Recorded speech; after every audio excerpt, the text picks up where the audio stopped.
Always joining me with their insightful and humorous commentary are just some of the cool kids from the Debate Flat Earth and More Discord server. Good evening, everyone. Evening. Does it seem a bit good quiet? afternoon. It's not evening yet. It seemed a bit Sleepy quiet. Warrior still alive? It is a bit quiet, so I thought it might be. Oh my goodness. Yes, So much Sleepy content Warrior today. is still alive. Let me just remove this enormous bottle of tomato ketchup, which has somehow worked its way to be right in front of me.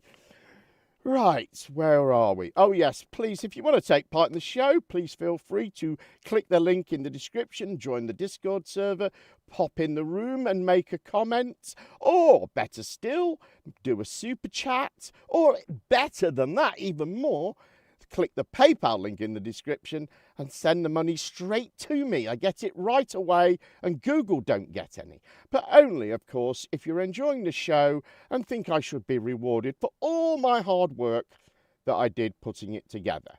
Right, enough of all that crap. Just two very quick funnies to warm us up now, including some lovely dancing.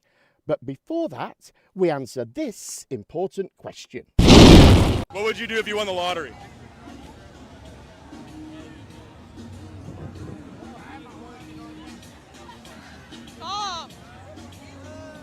Open a buffet.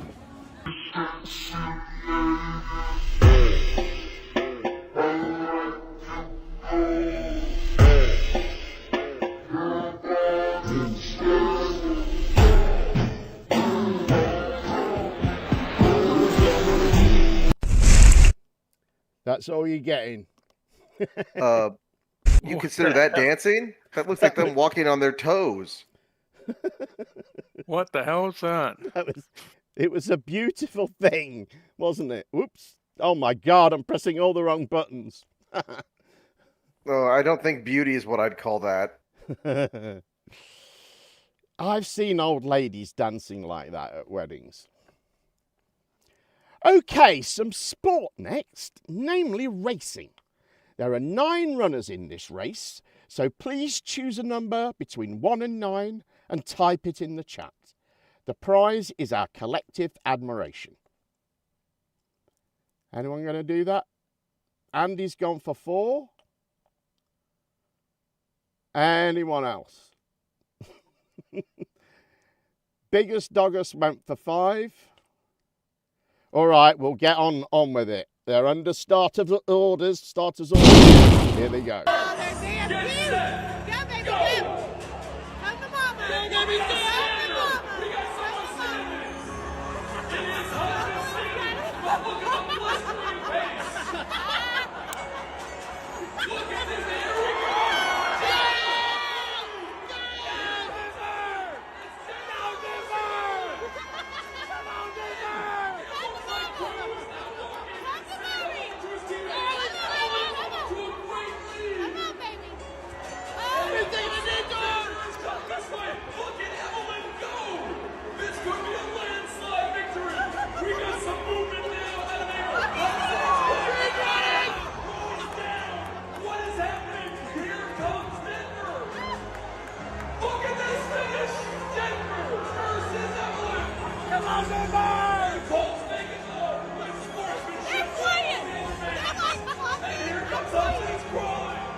I thought that was fun anyway, and it was, of course, number 3 that won.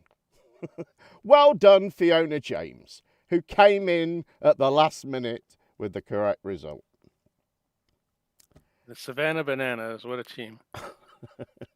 That's a cool idea, though, to do that. Okay, time for some Q-tards now, and they're all a bit pissed off.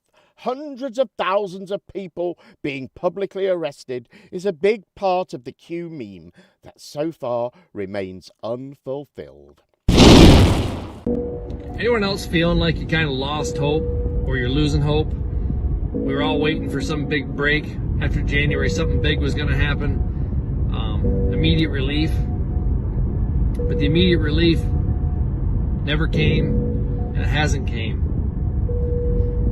I don't know. I kind of feel, in a way, like duped. If that's the word you're looking for, like duped, or like, I don't know, man. Nothing's getting better. There was a lot of talk about Doge checks. Haven't heard nothing about that. Crickets. All the big things that were coming. Epstein files. Crickets. Those poor people, all the wildfires in California and all the devastation out there, you don't even hear about that anymore. Crickets. I don't know what's going on with the world, but I was really hoping for something big to change. Maybe a miracle. Put all of us in a better spot, but I don't know, man. Kind of gave up on all that. I just gave up on that. If I have to see Pam Bondi on Fox News one more fucking time talking about your words can be dangerous and we'll hold you accountable, I'm gonna fucking scream, dude. Oh, what's wild? If I walk into a store and I grab a candy bar and steal that shit and walk out and stand there, the cops will be there within 10, 20 minutes, and I'm going to get arrested for stealing. Doge continues to update the American people every fucking 15 minutes about trillions of dollars being stolen out of our pocket, and not one person's been arrested, and it's March 25th. We'll hold you accountable. Dan Bongino, your X account every fucking day. It's March 25th, and it's a bad day to be a bad guy.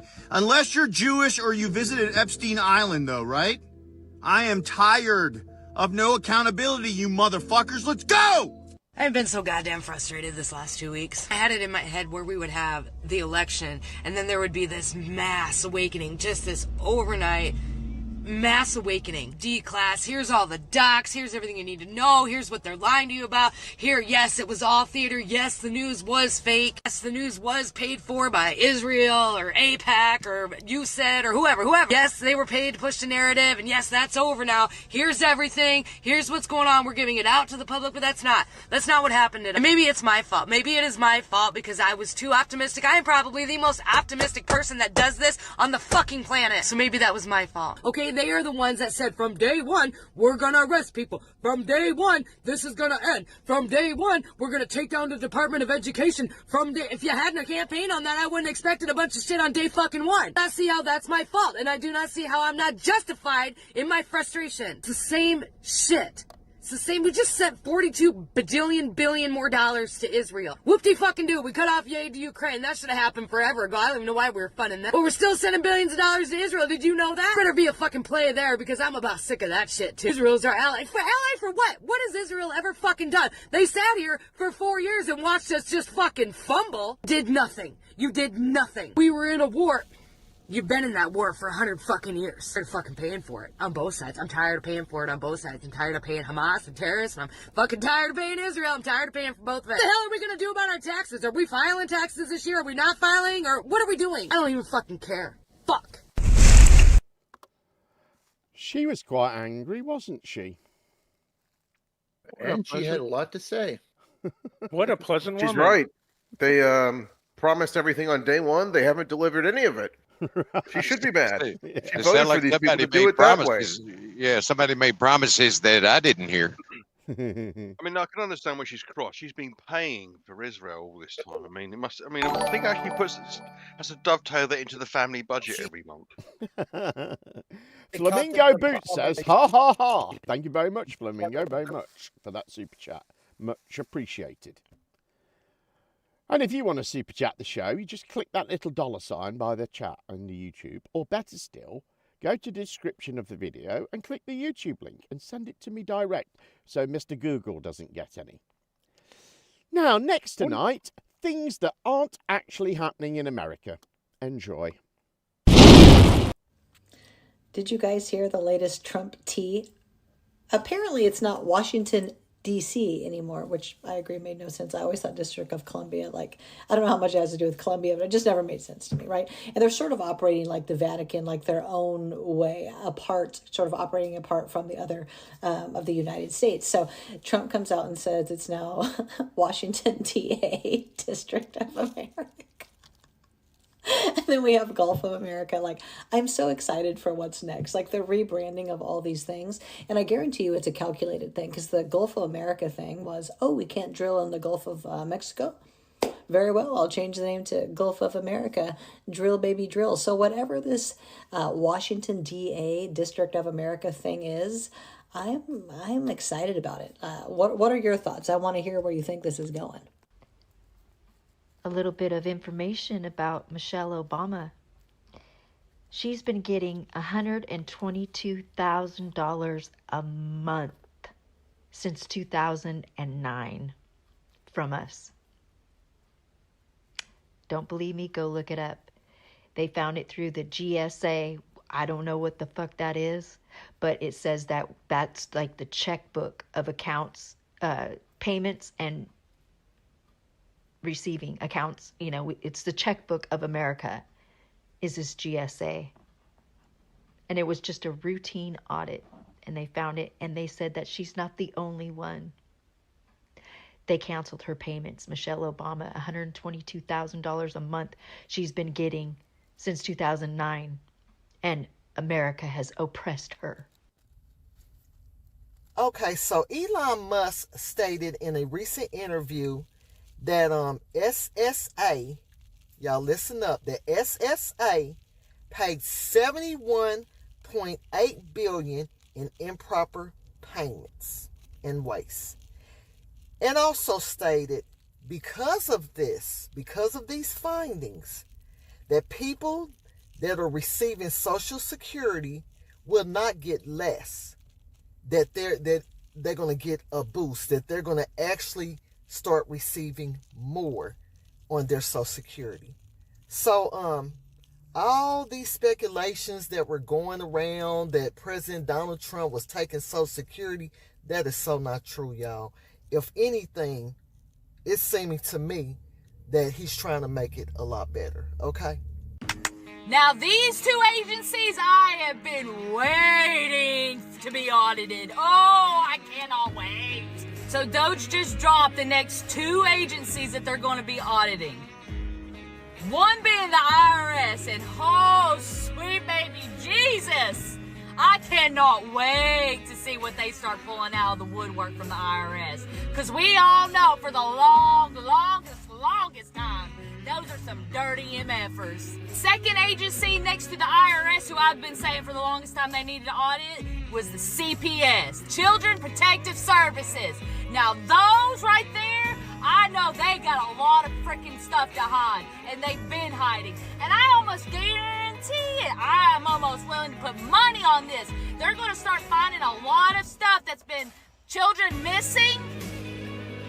You get what I'm saying? Stuff's about to start hitting the fan, and these MFers are about to lose their ever-loving minds because a lot of skeletons are about to come out of the damn closet. Informative and very in-depth tweet, so thank you for that. Thank you, Congressman. And all you're seeing right now is the graft, and that's why the left is pitching such a fit, because Elon Musk very bravely has stated there is a paper trail, and it will lead us to where this is. And you know good and well that stuff's going to go right out of the American taxpayer's back pocket, right into the pockets of politicians. In the past, we've seen it go into campaigns. That's been documented through some other funding sources. But now I think you're going to see some people should go to jail, and possibly members of Congress. So possibly members of Congress, because what the suspicion is that the money is going out of the government under Democrat-run administrations, and it could be getting recycled back in campaign donations. Do you have hard evidence for why members of Congress should go to jail? Well, if they're involved in it, and if their family members are profiting from it, then you're dadgum right, they should. Absolutely, 100%. And honestly, if it's going in their campaigns, it's going into something else. These NGOs are very well documented by Elon Musk. He explained to us pretty easy how they do it. Some billionaire will put $1 million and form some NGO with a great name. It'll have $1 million in their account and have a few prominent people on their board. And then the federal government's looking for places, Democrats are looking for places to dump these tons of stolen taxpayer money into an NGO, and then they take it and they filter it out among their board members and their political friends. And that's the way it works, and he's going to document it. And that's why you're seeing him pitch such a fit. And also, I think someone ought to look at all the young members that are out there on the ledge on this thing, pitching a fit about it. All they're doing is these old timers are allowing them to walk the plank so they can do their dirty work, and their hands are never touching it. Put this out, and it made me think of a Q post. Very, very big, important Q post that most remember. That's obviously him at the CIA headquarters. Now check this out. Now just remember that when this came out in 2017, Doge was not an agency. Doge was never existed. So what's that say? Closing act, CIA, dismantled. Impossible to clean. Operations, who's operating it?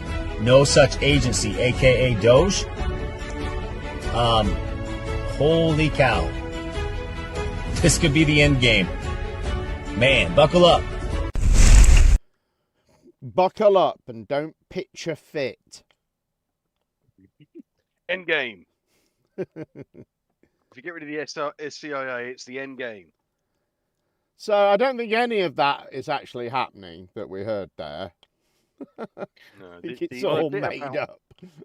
That one woman thinks that Child Protective Services is a federal government thing. It's not. Right. The bit about Michelle Obama receiving $122,000, that's from a meme that originated with an online organization called America's Last Line of Defense, which is effectively like Onion News Network. Right. And the trouble is nowadays, if you actually go back and look at Onion News Network's political sections, you can't actually distinguish them from what's going on right now, really. No. So I can hardly blame these people. Well, it's going to get a bit crazier, but don't worry, the flat earth stuff is not far away. I only got a few of these, and then we're going to get some flat stuff done. Elon Musk and Trump have succeeded in pissing off people all around the world. 2 back-to-back clips on this. First, we go to Switzerland for a typically artistic anti-tariff protest, and then to the UK for a pro-Musk counter-protest organised by a guy who has a very clear understanding of US politics. Enjoy.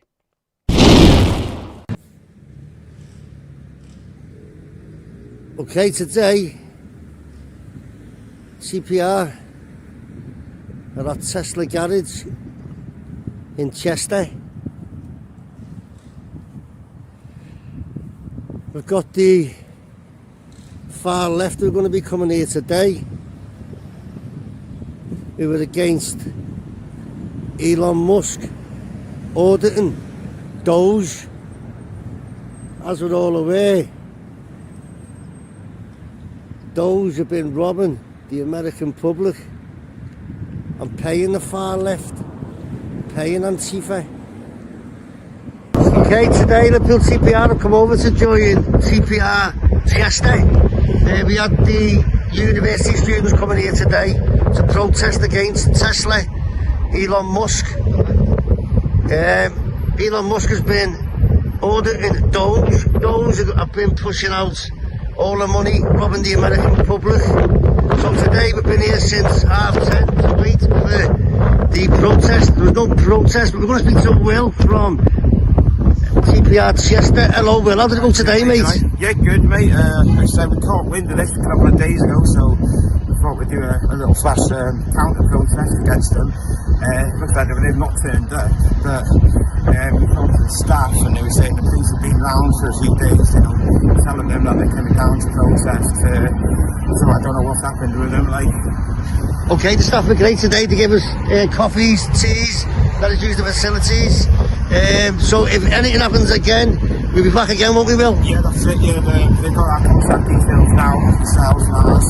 We said, you know, if they catch wind of anything to get hold of us, then we'll come down and hopefully we'll get some more people down here with us. So, yeah, that all seemed completely fucking pointless, didn't it? Oh my God. I know. Yeah, we're here today to protect this car dealership. We're genuine patriots of the United Kingdom. It's this foreign car dealership. Anybody comes down here. It doesn't make sense, does it? And I know Jake has had a lot to say about these Tesla protests. And I'd largely agree with him mostly. That it is, vandalizing people's cars and stuff is just wrong, right? That's sure. People shouldn't be doing that. But this, why are you in favour of it? And of course, as you heard, he had no clue what he thinks. Doge has been taking money off the American public and giving it to Democrats. Yeah, but Jim, they're outside, they're angry, the wife's got to go on. Don't come back until it gets dark. Just give me 10 minutes peace. That's it, isn't it? It's just outrage, isn't it? Of any, just anything to be cross about and, have a counter protest about. It seems, I don't know, just, it's all just become one big right-wing thing, hasn't it? Yeah. I did notice in the showroom they had racks of apparel. I presume that's Tesla T-shirts. I mean, that's indefensible. Buying a T-shirt with a car brand on because you own the car. I'm sorry, I don't have any sympathy. If you've got a Tesla T-shirt and a Tesla, then it's possible that you might deserve your car to get tanked. I love those hats, by the way. It's from where is it from Switzerland? Oh yeah, the fingers. They were brilliant, weren't they? I wonder how they. I was thinking, how did they make those? Where did they get them from? Because I'd love to wear one of those in my next performance review. Because I thought maybe it looked kind of like maybe it had been folded together somehow, but I don't know. But they were cool, weren't they? Yeah, some glorious origami. Yeah, something like that. Okay, some chemtard weather modification loons next, including idiot governor of Florida, Ron De Santis. Bombarded with a cocktail of chemicals from on high. Those white vapor trails in the sky left by aircraft are government weather modification cover-up, and in the process we're all being slowly poisoned. Chemtrails are happening, and that they are for climate engineering. We have NASA satellite imagery like that, which you're showing right now, that clearly no one needs to know anything about meteorology to see that there's very unnatural patterns in those cloud formations, in fact patterns that nature cannot make. In addition to our testing of precipitation, the climate engineering components in the precipitation, aluminum, barium, strontium, polymer fibers. Flying laboratory that NOAA, National Oceanic and Atmospheric Administration, also uses, and we have just confirmed the same climate engineering elements that were emitted from aircraft in a layer that we flew through. We have film footage of these aircraft at altitude turning on and off. You can't turn condensation on and off with the nozzles visible. As you see in that particular image you're showing now, you can see the nozzles on the wings. We have up-close photographs as well. If people don't believe what they see with their own eyes, I think there's not much we can show them. Militaries around the globe, starting with the U.S. military, state emphatically and on the record the stated scientific purpose. And by the way, we have every science institution, every climate science institution around the globe discussing exactly what we see in our skies. Well, the spacecraft that is anchored in the center of Greenland created the last ice age 50,000 years ago. It's a weather machine. It's 55 miles wide, 300 miles long, and 2 miles high. The people that lived in it were called the Mois. If you draw a straight line from the spacecraft to the Washington Monument in Washington, D.C., through the Yucatan Peninsula Great Pyramid at Mitsubishi, it ends up on Easter Island where the Mois have been dug out of this dirt. The heads on Easter Island, well, 2 years ago, they finally went ahead and they excavated, and they're all 65 to 85 foot people, full body carvings. And these were the people that lived in the spacecraft that was uncovered that's melting out of the ice in Greenland. Senator Ileana Garcia has legislation in the Florida Senate to ban geoengineering and weather modification in the state of Florida. I support the legislation. However, the Florida House of Representatives has gutted Senator Garcia's legislation, and they would actually codify the practice of geoengineering and weather modification. People got a lot of kooky ideas that they can get in and put things in the atmosphere to block the sun and save us from climate change. We're not playing that game in Florida. I support what Senator Garcia is doing, and I hope that people will tell the House of Representatives in Florida, do not gut this bill. The entire Midwest is being absolutely destroyed right now by everything you can even think of. Tornadoes are just destroying neighborhoods, fire, smoke. We'll get back to the tornadoes. By the way, which system is moving all the way to the East Coast in 1 minute? So this was Oklahoma at 7 p.m. This is all that they see. And it's not just a sandstorm and wind. Now there's like 3 or 4 different states that are all on fire right now. And funny and completely irrelevant news, one of the commenters told me that Google had just bought a whole bunch of land in Oklahoma. Did you see that giant tornado right behind me? Again, completely irrelevant. Just wanted to show you guys that what you're seeing right now is the radar from today, March 14th. Not related though, I thought it was cool. And this right behind me, I believe is Tulsa, Oklahoma. This is what it normally looks like right here. And that's what it looked like today. And to think, people still have the nerve to try to say this stuff is normal. Yeah, they're trying to blot out the sun, folks. They're trying Bad to weather's sneak not in normal, ways to Jim. blot out the sun. So is it the chemtrails or the aliens that are doing this? I feel, as an English person, Jim, I think we should feel left out. I mean, if you go around Heathrow and Gatwick, which are 2 of the largest international aviation hubs in the world, yeah, there's no tornadoes, there's no fires, no hurricanes, no smog. I mean, what are we being missold here? Where's our dangerous chemical sprays? Well, that whole power plant blew up at Heathrow, so come on. Oh, shit. Okay, I'll take that back. Yeah, and our next clip will answer that question for you, Pazza. Well, it's good to see Australia's on the cutting edge of reporting loonies. Did you see Ron De Santis, another mahogany-faced politician in front of a mahogany-faced office? Yes. He's got a lovely Trump tan going, isn't he? Did you see? Yeah, I thought he looks a bit weathered, doesn't he? Looks like he's spent a bit too much time on a boat. Well, he is the governor of Florida. Come on, that's God's waiting room. That's true, yeah. True. Okay, we answer some very important questions now, which I bet you haven't previously considered, posed by this very stupid British lady. Okay, so here's another question for everyone. Everyone's got to listen to this question, please. I need all your answers. Okay, McDonald's sells 6.5 million burgers a day. A day, right? Where are they getting all that meat from? Like, what's going on? Where are they holding all these cows? Furthermore, all the supermarkets that sell meat as well, where are all the animals stored? Like, we don't get to see where all the animals are stored. There should be some live feed that we can watch, so we know that when it's coming to our supermarkets, we know what's happened to it, right? Because we don't know what they're doing with all the meat. We don't. And the veg and everything. I mean, when I drive past the milk factory, I don't hear no cows. They got cows in there. I just don't think we've got enough animals on this planet, let alone this country, to be feeding everybody that much. No one ever thought about it. Please let me know your answers in the comments section.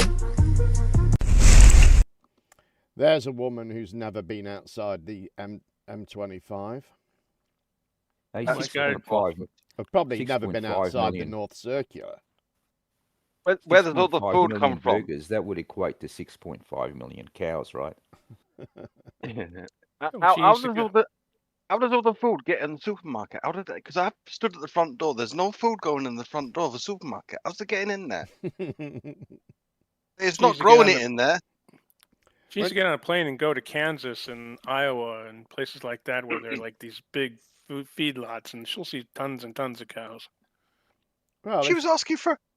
If she uses a form of transport that isn't the London Underground, that will carry her to some place where there are fields, which won't be very far away in England, she'll see plenty of fucking cows. They're everywhere. I mean, in true flatterer style, she was asking for live feed for cows. Oh no, I thought that. And vegetables. I can see it now in a couple of years' time. Yam Cam, Sunflower Seed TV, GoPro juice. I mean, where's this going to end? People, how many things have people not got to be able to understand properly, where they insist they have to have a stream? Right. They think a live stream video will just solve the problem for them. Don't forget live lettuce, Pezza. That'd be a great feed to have cows there and doing what cows do, eat and then uneat, shall we say? Right. I mean, there's Sort of YouTube GoPro, channels. go bovine. I go to a YouTube channel that does cows sometimes. We should send that lady the link, then she would know where are all these cows? Where are they stored? Yeah. Where do they store cows? Where's the cow storage? Cow storage! Fucking hell! And the milk factory. When I go past the milk factory, is the cows in there? Okay, a few UFOs now from Florida and Colombia, apparently. There's some serious shit going down off the coast of Florida right now, and you're probably going to see a lot of videos over the next couple of days about what's happening. There's a group of whistleblowers, some claiming to be military personnel and sailors, going all around on X, Telegram, and even Reddit right now, talking about how the U.S. Navy, and this is according to them, okay, apparently discovered a huge ship that's underwater off the coast of Florida somewhere near Daytona Beach. Apparently, whatever this thing is has sent numerous pulses of energy out and apparently knocked out power to a couple of the ships. This is all being reported by them, by the way, and apparently this thing is appearing on radar and then disappearing off of radar. I mean, there's some crazy shit going down. And now there's objects being seen off the coast of Daytona Beach. Numerous objects, might I mention, that seem as if they're coming out of the water and then flaring out into the sky that look literally as bright as the sun. I've seen these same exact objects appear in the sky over the Gulf of Mexico throughout the last couple of months now. I have no idea what they are, sometimes being chased by what looks to be military helicopters and what looks to be even fighter jets. And that just adds to all the rumors that have been coming out about some mothership appearing out there as well. Now apparently this has been occurring over the course of the last couple of days now, so I went to TikTok and I looked it up, and lo and behold, what do you know? There's actual videos of them appearing over the water, some literally flaring as bright as the sun. I have no idea what these objects could be, but I've seen literally about 200 of them since January. Every single time I try to post a video of them, my videos are always suppressed. So if you live in or anywhere around Daytona Beach, I need you to go outside. I need you to look in the sky and see if you see any of these objects, because I need an explanation real quick. Holy crap, guys. Did y'all see what they called off the coast of Chile?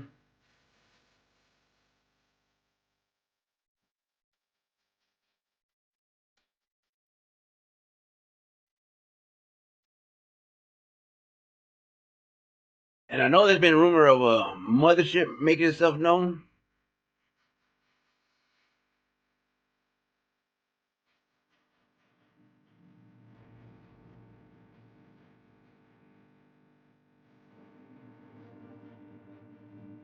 I've said it before, and I'll say it again. The best type of evidence is multiple points of view. And we have a second video of this exact sighting.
It's all true, folks. All this stuff is completely real and true. Tell them what that is, NASA. The lights. Tell them what it is. Oh my God. What is it? Drones, do you think? It's landing lights in an airport being refracted up. Oh. Interesting. Oh wow. Oh, it's not the arrival of an advanced race to purge humanity of all of its problems and woes. Maybe not. Maybe it's just some CGI. Maybe next week, Jen. I was thinking it was that what was that documentary called? The Abyss? Yeah, that was it. Okay, did you know? I've got 2 more clips and then some flat Earth stuff, by the way. Did you know you've been biochipped? But don't worry, we have the cure.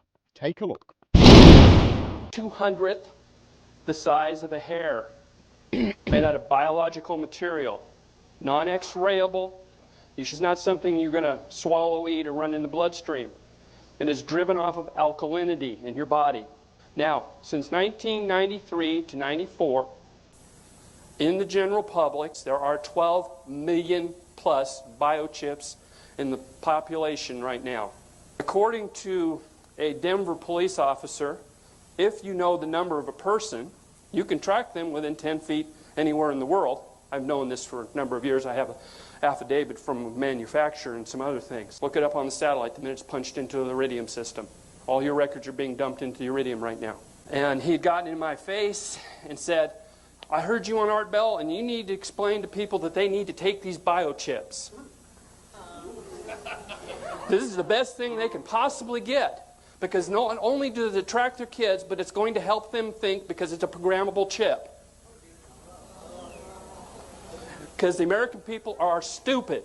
My face, leaning over across my table, and he's saying, you're giving out national defense secrets, and this is the only way we can extract our soldiers. This is the only way we can communicate with our soldiers. But, sir, don't you cross the line of constitutional rights when you don't tell them you're putting the chip in? Up back, and he looked me square in the eyes and said, my soldiers do not need to think for themselves, and they do not have constitutional rights. They're stupid. They think you're stupid. They think you're sheeple. You really need to go get these documents. The KidScan program. And KidScan is a program where in Miami, Florida, in 1989, they implanted 8,000 kids with biochips. Goes into the numbering system that there are 92 billion numbers for these microchips, so they can give everybody at least 2. Department of Energy's website on the biochip. It's a 2-year-old announcement.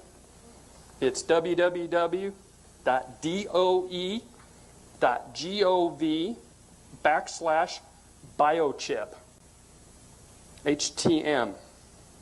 And it's the announcement of medical uses of biochips. It's 2 years old, it's still on the web for implantable microchip.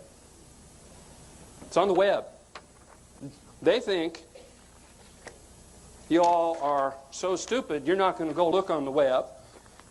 And if you believe this, that people are going to call you crazy. But there are so many documents out there right now I can go to a website right now and I can order chips to implant in my friends to track them and program them. All the technology is out there. Washington Times, October 11th, 1993, Martin Anderson goes into who's that aircraft and how they helped develop the biochip. Biochip is biodegradable. It will come apart. There's a flaw in it. And one of the manufacturers of the biochip sat down with me for several hours in Denver last year when I was at the Denver Preparedness Expo, and I started telling him a little bit of what I know. He got wider and wider and wider and about passed out, and I had to walk with him to the bathroom a couple of times because he was just getting so scared. How do you know all this? Well, I have friends in the NSA and the CIA, and one of my uncles is still in the agency. And said, but this is top secret. Nobody's supposed to know but 15 people. 43 to 53, they started to develop a biological chip with a biological battery. And they tried acid and they tried alkaline in the body by running a biological system. And this is nanotechnology. Thrive in alkalinity. So they started to devise stuff to run in alkalinity. Now the biochip, if you want to find out if you got one, you go to your local Walmart or drugstore and you get a swimming pool tester. Now this sounds stupid, but the chemicals that they're using, if you just test your pH, it's going to give you a straight pH of your balanced. But if you check your alkalinity against your pH, you're going to find that your pH, your alkalinity is at 7.8, 7.10. which is the sign of alkalosis. Now, alkalosis, when you get to that point, will give you upper respiratory problems and flu-like symptoms. And when you get to 7.8 to 7.10, it makes you have the same effects as Luvox. It's a mind, it puts you in a delusional state, according to most medical books. Gee, what a coincidence. So you take and you test your body. Now, your body's supposed to be 6.8. It's not supposed to be acid. It's not supposed to be alkaline. It's supposed to be balanced. What you want to do is go look up the symptoms of alkalosis. To dissolve your biochip is go get acid-forming vitamins and bring yourself back to 6.8. Drop yourself to 6.7 for a week, and the biochip will not hold together because it's held together by alkalinity, and it will fall apart. You got to go from your 7.8, bring yourself to 6.8, down to 6.7, hold yourself there for a week, and the chip will fall apart. What a load of old bollocks. So wait a minute, you're taking something in your body and communicating with the Iridium satellite? Yeah, apparently, and you need to have, they need 94 billion numbers so everyone can have two. Isn't the world population at 8 mean everyone can have it? It's 11. That's what I was like thinking.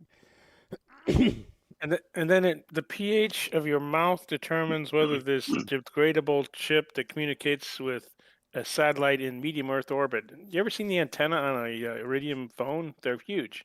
Yeah, but you're the antenna. That's. I mean, isn't it?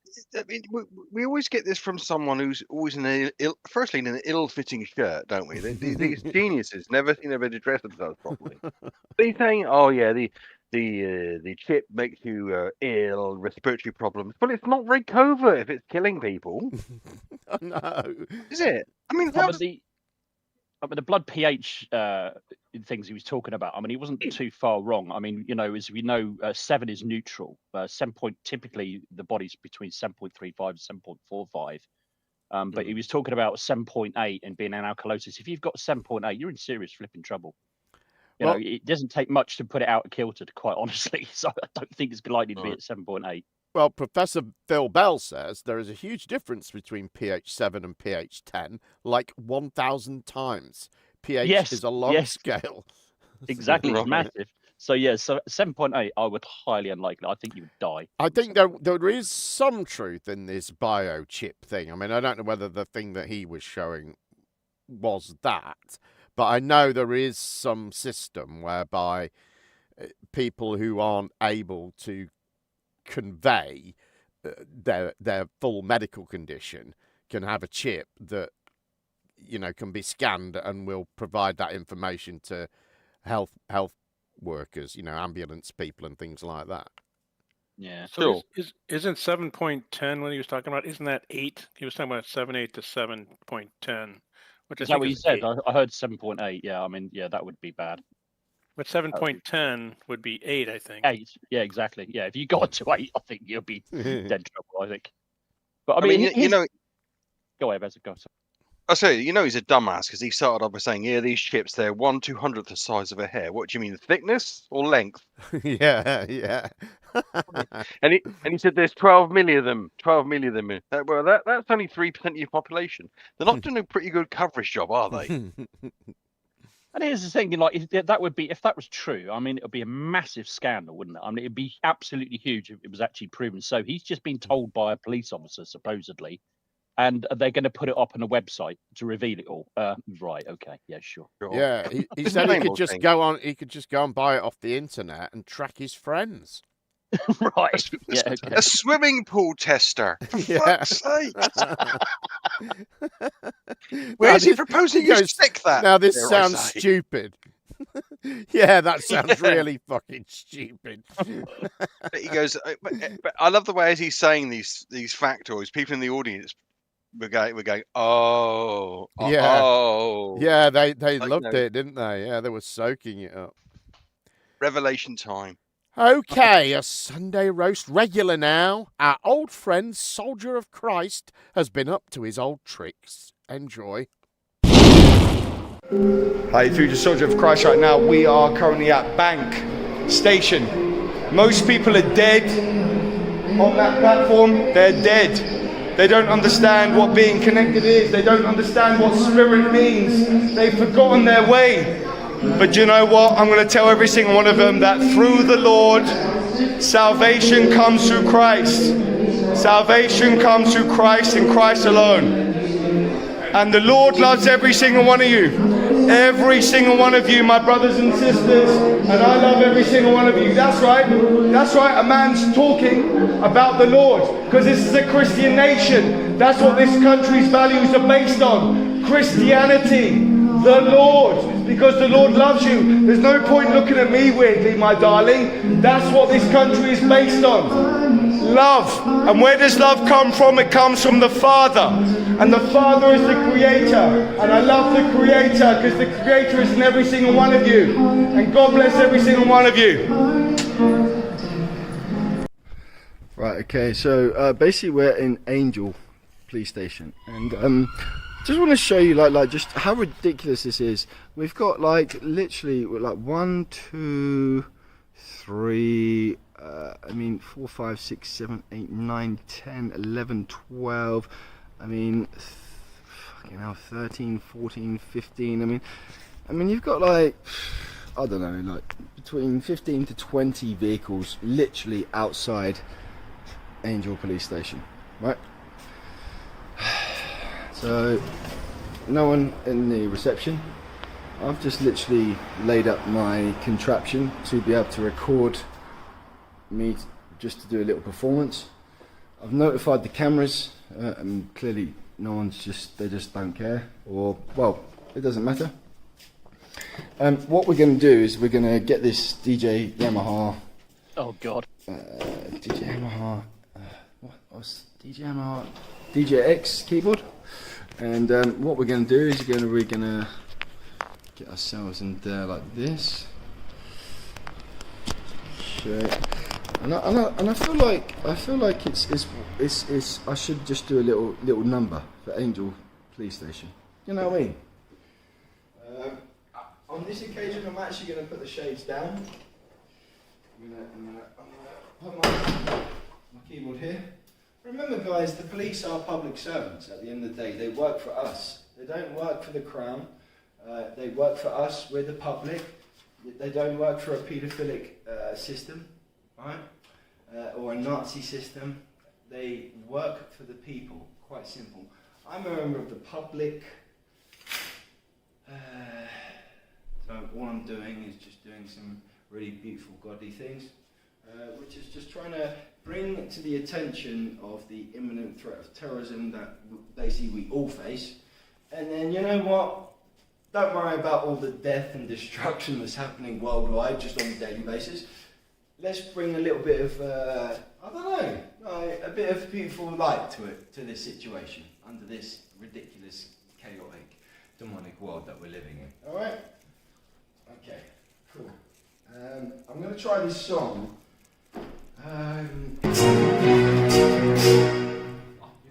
Oh my God, you're still alive. I love the cross, mate. Oh, I love it. I love it. You work for the police force? Awesome. No, he doesn't. No, I don't know, but my God, you've got that's a cross, brother. Salvation comes through Christ, right? No, he doesn't understand. He just speaks French. You speak French? Christ. Christ, see? Salvation, deliverer. Deliver. I'm just going to get home, mate. He's been in the Alright. There you go, alright? Good luck.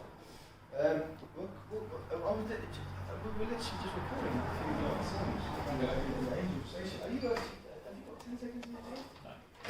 No? I'm busy. So I'm busy? Yeah. Really? Yep. Serious? Okay. Alright.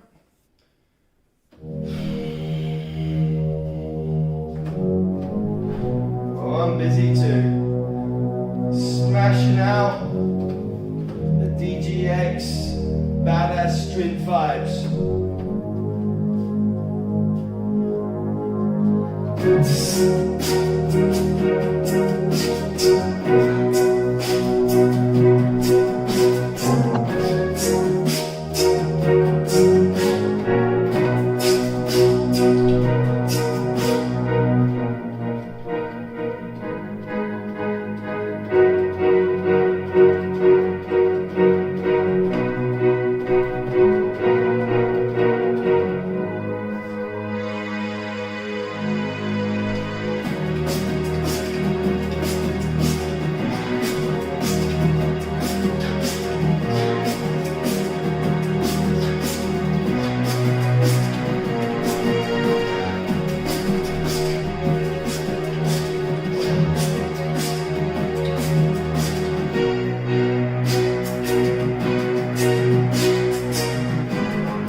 My God, Angel Police Station just witnessed something you're never ever going to experience ever again in your bloody life.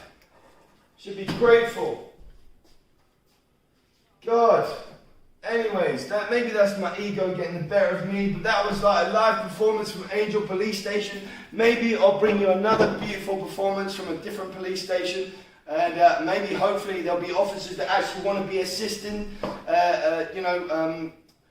from the public. That would be amazing. But it doesn't matter. All I know is that light always prevails, truth never lies, and love conquers all. God bless. Woo! All right, I probably should have made that a bit shorter, but What a nutter. it's one of those clips where that's actually the first time I've seen it at the normal speed. I think he should have made it a bit shorter, shouldn't he? Yeah. I bet you any. Sorry, Pezza, go on. Oh no, go for it. No, I bet you any money. Actually, the police are watching him. They're all sort of like sitting around the monitor, like they're sitting there drinking their tea and their custard cream and eating their custard creams. Having, look at this guy here and having a good laugh at him. I bet. Right, they probably know him.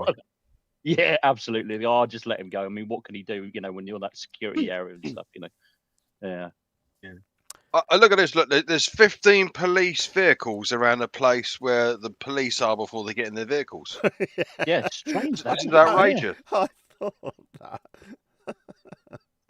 Just go. I mean, when he was on the tube station, like mind the gap between the religious nut job and reality. Right. Yeah. I mean, all those people were just thinking, "Oh God, I just want to get on the hurry up, get on the train. Come along.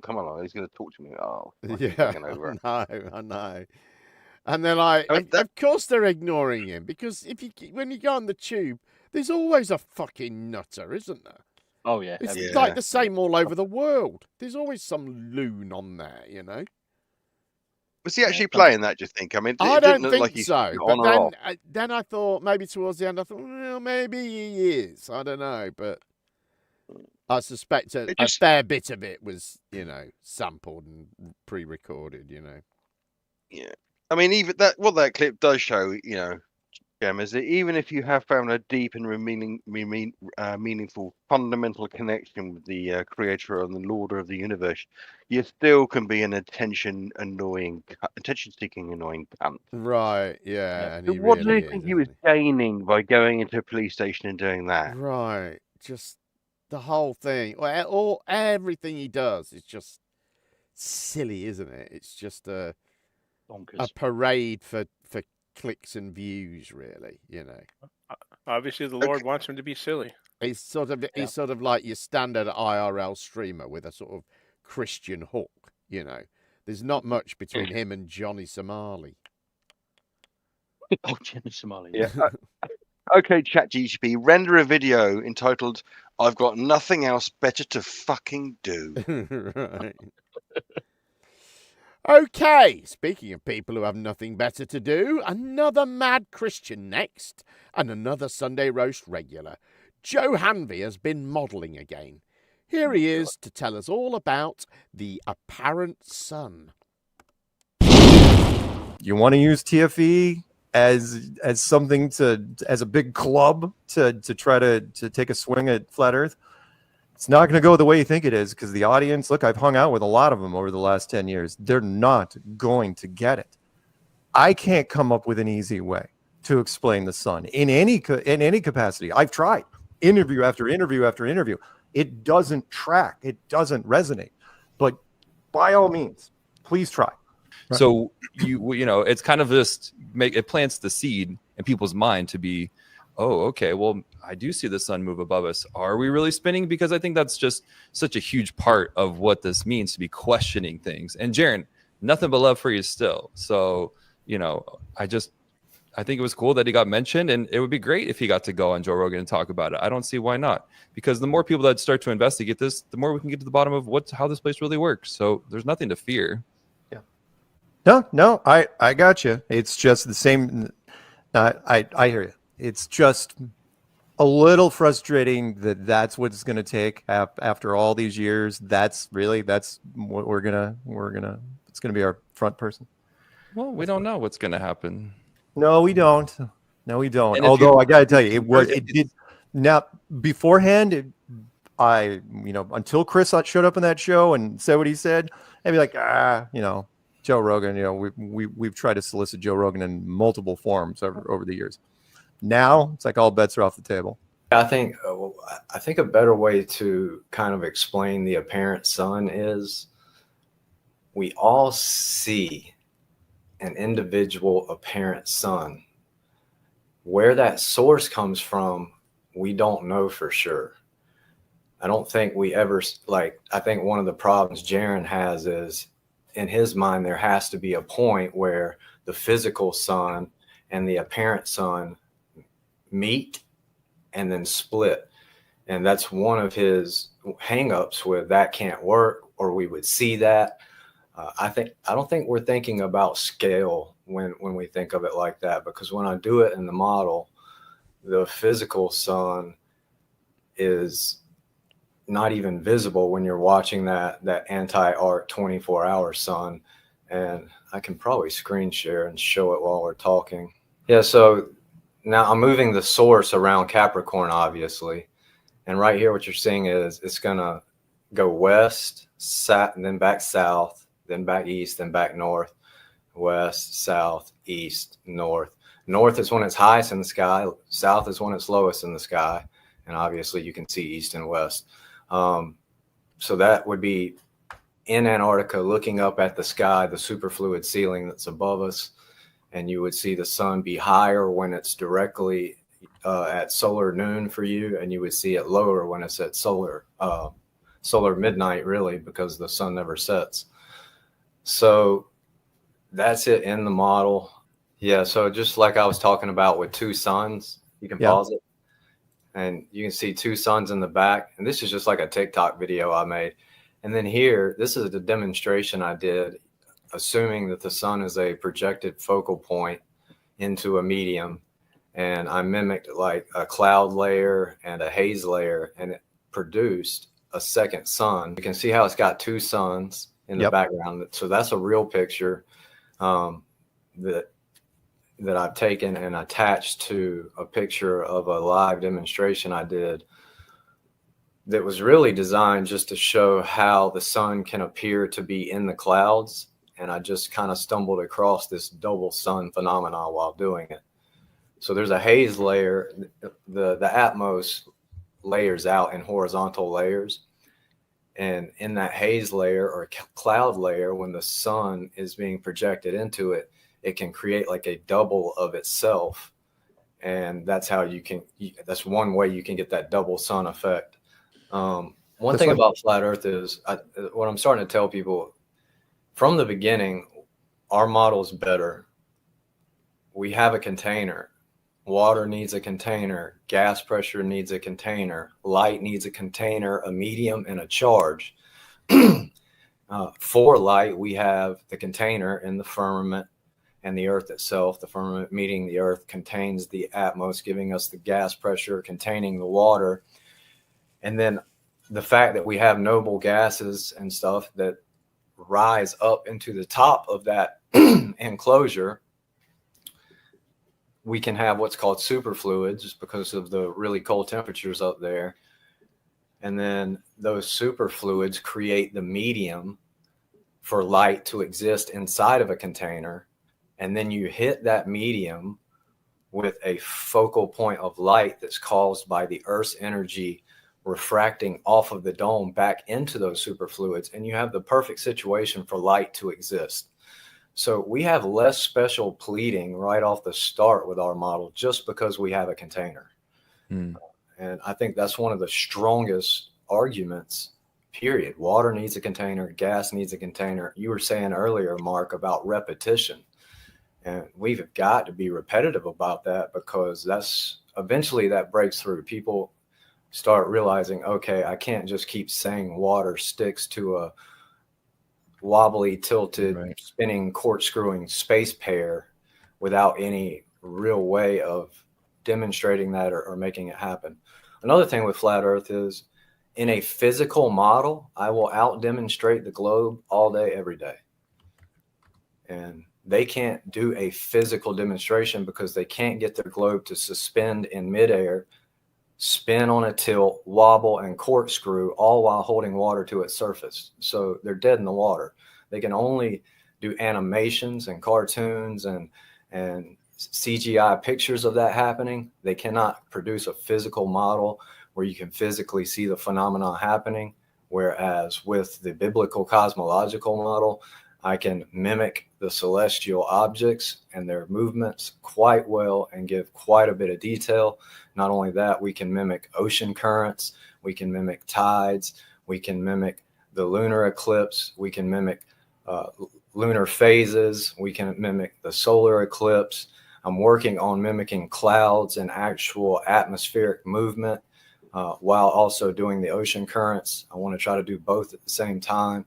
All this stuff can be modeled, and it all is based on a topographical, vast, level plane enclosed by a dome type structure, most likely crystalline, that has a superfluid ceiling in the top, suspended in the top of it. Absolutely off his face delusional, isn't he? It's totally. Isn't it astounding that they're all pinning their hopes on this man? Yeah. Well, I think a lot of them have abandoned him now, to be honest. Right. But I don't really know. It's hard to gauge it, but I mean, at one point he says we've got less special pleading, and this is 10 minutes after he said we all see a personal son. I mean, you can't get more special pleading than that. Right? Yeah. He said that they had a model, and they don't even have a model. Right, and then there's a crystalline dome, apparently, that is completely undetectable, but it's there. Yeah. With a Yeah. superfluid roof. Yeah. With a superfluid roof, and there's adults in the room that don't even question a single word. I know, Yeah. but he thinks that what he's got is superior in some way because he can shine a flashlight on a upturned salad bowl. Yep, That's the only press thing. conference. I mean, that's the only The thing. sheer confidence in his ignorance is what gets it for me. Yeah, I mean, he's so confident. I mean, the only thing that they've actually got left now, really, to even begin or even try to explain the 24-hour sun in Antarctica is the dome. And like you said, Jem, it's the dome that's never been proven to exist, never been detected, measured, sampled, touched, tasted, or whatever. And we're just expected just to believe that it's there, because reasons. So they have got less special. I mean, they have got less special pleading. You just said it, so you got to take what you said. Yeah. I mean, the other bit where he said, oh yeah, next thing I'm going to do is model the clouds and the oceans and everything. I mean, this is tragic news for anybody who spent, say, 5 or 10 years studying meteorology or oceanography. They could have just clutched them together. Yeah, I mean, from what I can gather on the should be tides one, concourse. he's got some sort of animated tide map online, and then he's got like some bowl and stuck some rocks in it, and then some water and, I don't know, some dye or something that he can see swirling around, and then he's made it swirl around a bit. I'm going, oh look, that looks like that animated tide map. It sounds like a banjo model. Yeah. I mean, he thinks that dye will reveal tides rather than ocean currents. Right. I mean, this bloke is astoundingly fucking stupid. He really is. And it's like a child, It's you feel like you sort of, when you're listening to him, you feel like, yes, Johnny, all right, that's lovely. That's a lovely model. Yes, thank you. This is the best present I've ever had. The denial of reality of satellites and their insistence on a dome, which rockets pass through all the time, right? It's like all the time. I mean, the amount of rockets going up these days is crazy numbers per month, and that level of denial of reality of satellites, yet clinging to a dome, superfluid roof. It's just ridiculous. It really is, isn't it? Okay, the number of satellites is astronomical. Yeah. All right, more Hanvey modelling now, and this time it's eclipses and Noah's flood. And what this video that we have up is actually my lunar eclipse theory. I don't know if anybody else offering this theory, but I'm calling it my theory. Unless somebody can prove that they came up with it before me, then I will concede that it's theirs. But it's the sun caustic. I'm not calling it the coffee cup caustic because the sun and the celestial dome is causing it. And what you see is that V-shaped area right there. Mm-hmm. That is the caustic zone caused by the sun. So maybe pause or not pause, but explain to us what we're looking at. So is this an aerial view of the dome, of what you imagine the dome? Okay. Yeah. So this is an actual dome that I shined a light through and created a coffee cup caustic. Then I just kind of photoshopped this in with just my iPhone, not any sort of app. I just did all this with my iPhone by itself. And so I took a picture of me creating a coffee cup caustic in this dome here. Okay. And then I superimposed that onto a black screen. Then I put the moon, the phases of the blood moon eclipse in there. And then I just screen recorded and went through each pic back to back to back and stopped it. And it gives this animation. What you're looking at is the one side where you just see on the side of all the suns, that light in the dome represents the sun. Then on the other side with the orange arrow pointing west, that V-shaped light zone is the caustic zone caused by the sun. And then the moon, obviously, you can see. And the red arrows on the face of the moon are pointing in the direction that the lensing effect is moving across the face of the moon. I don't say shadow anymore because it's really a lensing effect. But we can use the word shadow since most people, that's what they're used to, is why does the shadow move the way it does across the face of the moon? And when you play the animation, you can see that it makes perfect sense. And a lot of people say, why does it seem to make a 90-degree turn? Well, you can see why. These pictures are mine, by the way, of the lunar eclipse. And this is basically how I saw it go down the other night from the ground. I filmed one from 10,500 feet in an airplane on 11/8 of 2022. I filmed a solar eclipse from an airplane, but ever since 3-4 years ago, I've been watching every eclipse and learning as much as I can. So I call this the sun caustic lunar eclipse theory. And what happens is that V-shaped zone, the sun is moving west, and that V-shaped zone on the other side is also moving west. So you kind of have this synchronized rotation, it following perfectly with the sun. The moon is also moving west, but it's doing so slower. So you have the caustic zone catching up to the moon, and you see the V shape. I'll show you in a minute how that V shape actually takes up about a 4-hour time frame. This is a live version in the model. I'm crossing the coffee cup caustic across the concave moon, and you see that exact same shadow phenomenon happening. So that when it lights up more red is the caustic zone passing through the moon, and when the light goes away and you see it dark, that will be when you're seeing the brightness of the moon, because the moon gives its own light, which that bright shadow that's kind of a pinkish red right there, that is your coffee cup caustic, and it gives you exactly what you see with the lunar eclipse inside of the physical model. I mean, it is interesting. So what do you think the moon could be made out of? I liked that. I watched this video early and there's something about maybe translucent material. Any ideas of, I don't expect you to know, but I think it's a projected focal point of light that could be some form of plasma within the superfluid ceiling above us. That would be my go-to. However, it could be, I'm a believer of the moon map theory.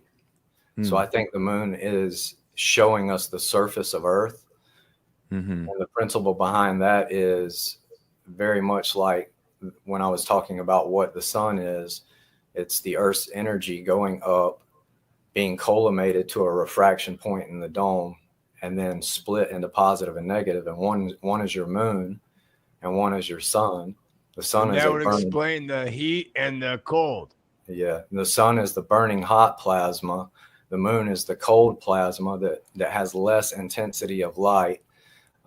And that kind of is how I see the moon. So it is a light source. But when you move that coffee cup caustic across the concave face light source of the moon, you get the exact phenomena that we see with lunar eclipses, including the way the shadow moves across the face of it, which is really a lensing effect and not a shadow.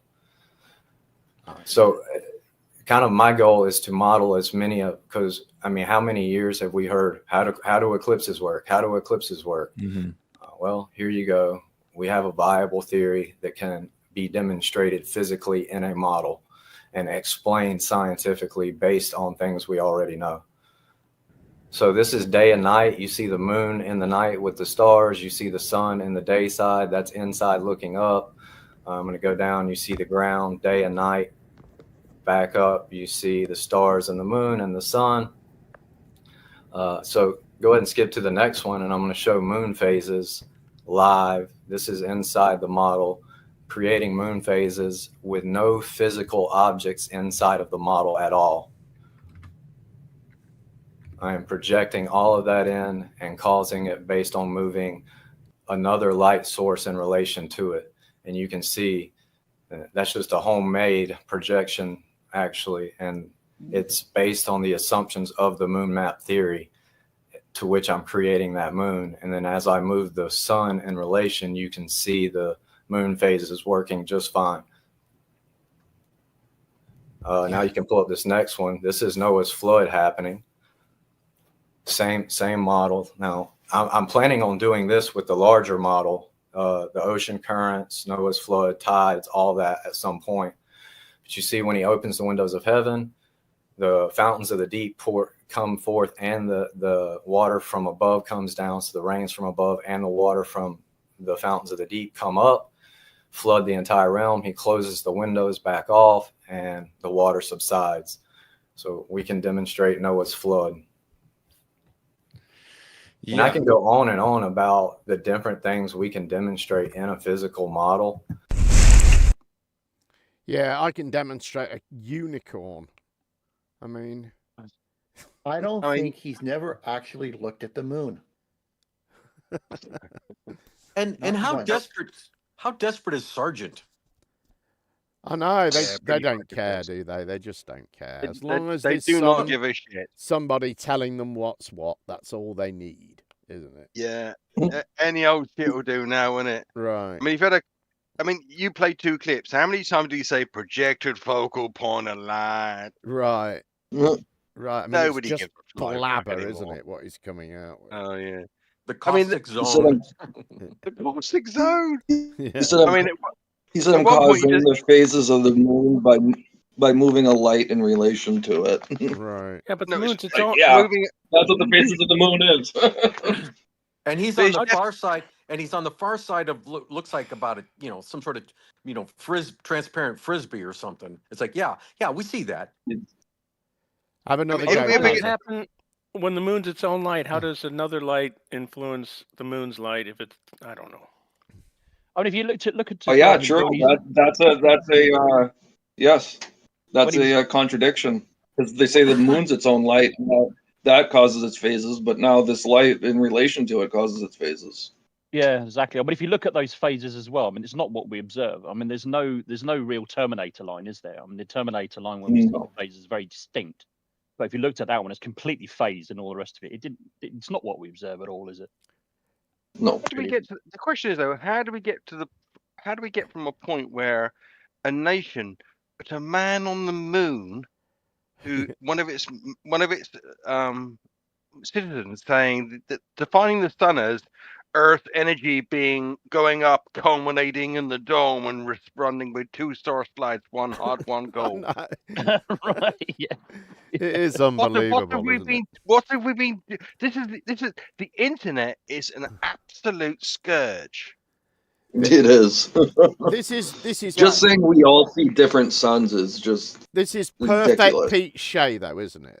This is exactly what Pete Shea wants. So just make up some alternative idea, you know.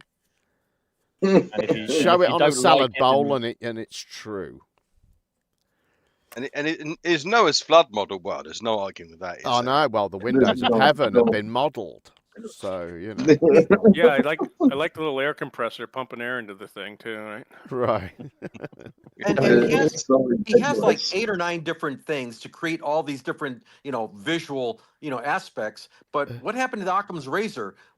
The heliocentric, rotating, orbiting Earth and Moon answer all of those. One-stop shopping. Right. Yeah. True. Yeah. He literally has the most convoluted, reasoning for And this everything. I've been saying this from the start, though. This is the problem, I think, with this idea. Even though you've got people like Sargent promoting it, it's never going to catch on.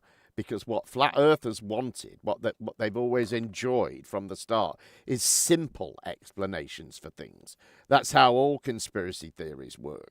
They provide a simple, black and white, anyone can understand it explanation for some complex, nuanced issue, And this will never catch on because people won't be able to, people aren't capable of conveying it.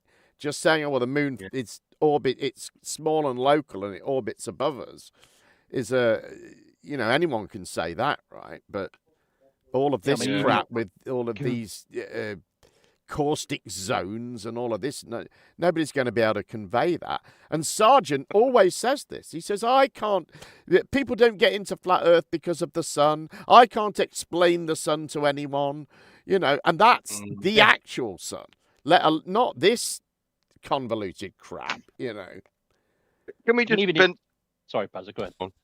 Could you just spare a moment to pity Joe Hanvey? And the trouble with the internet in these communities, he's pointed out, he's able to say all these things. Everybody's going, "Oh right, yeah, okay," or saying nothing. That really resonates. He should be in a world where people. He starts off with this, and people go, "Joe, love, put the table lamp down. Give your mum back a salad bowl, mate. Just go back to photographing." Yeah, things. yeah. Can I just finish off? Can I just finish off with one fundamental? Oh, sorry, Buzz, I didn't reach. That's right. Sorry. Can I just finish off with one fundamental question? What the fuck was that puppet in the screen there? I don't know. Well, sometimes it can actually be quite funny, that puppet. You're going to see some more of it later. All right. I actually find the puppet that's pretty funny that they do that. Well, he has this thing. In a clip later, he has like a TV screen behind it, where somebody's recorded themselves walking through Tokyo, and he has the puppet in front of the TV screen, so it looks like he's walking through Tokyo. Right. Okay. It's quite. That's hilarious.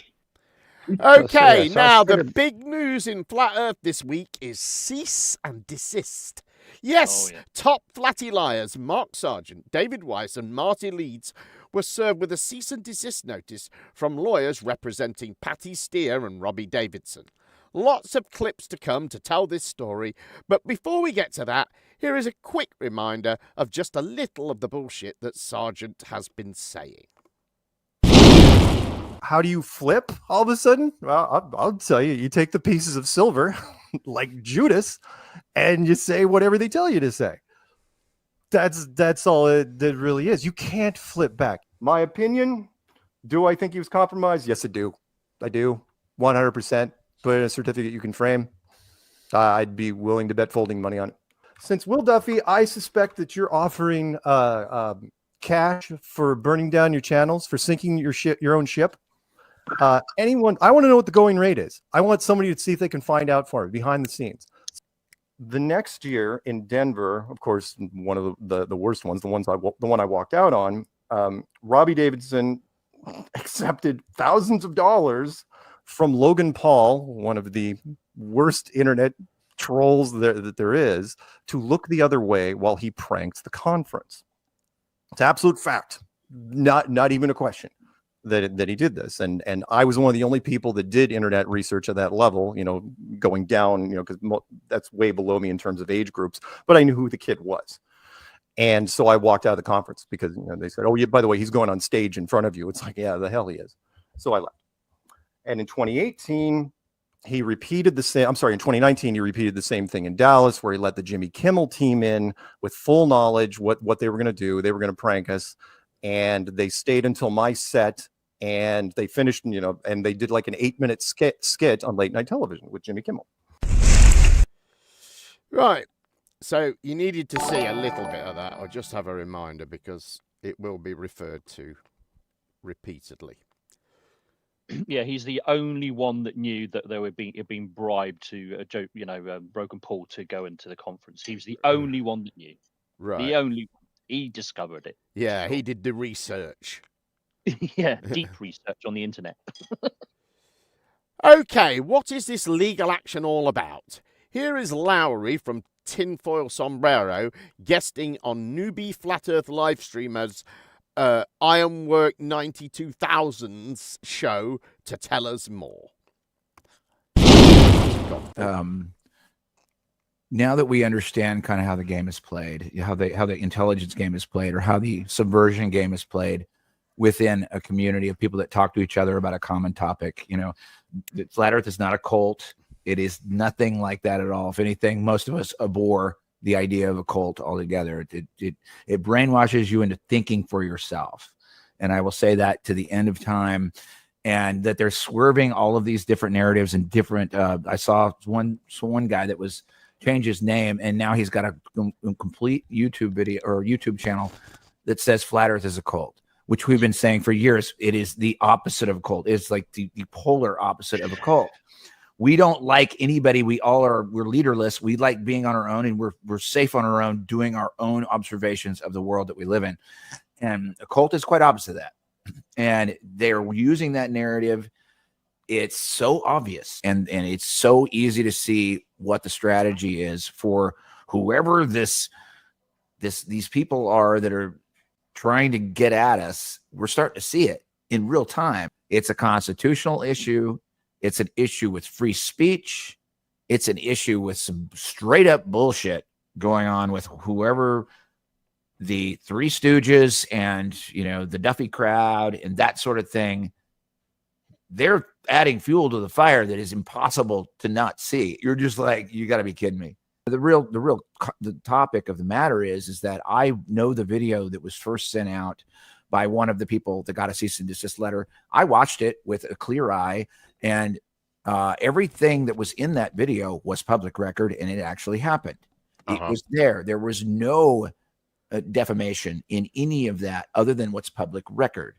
And what the lawyers for the cease and desist people basically are, they're trying to do the first volley of a threat saying, hey, you guys are defaming our clients, which is never going to work because everything that went out in that video was public record and it was true.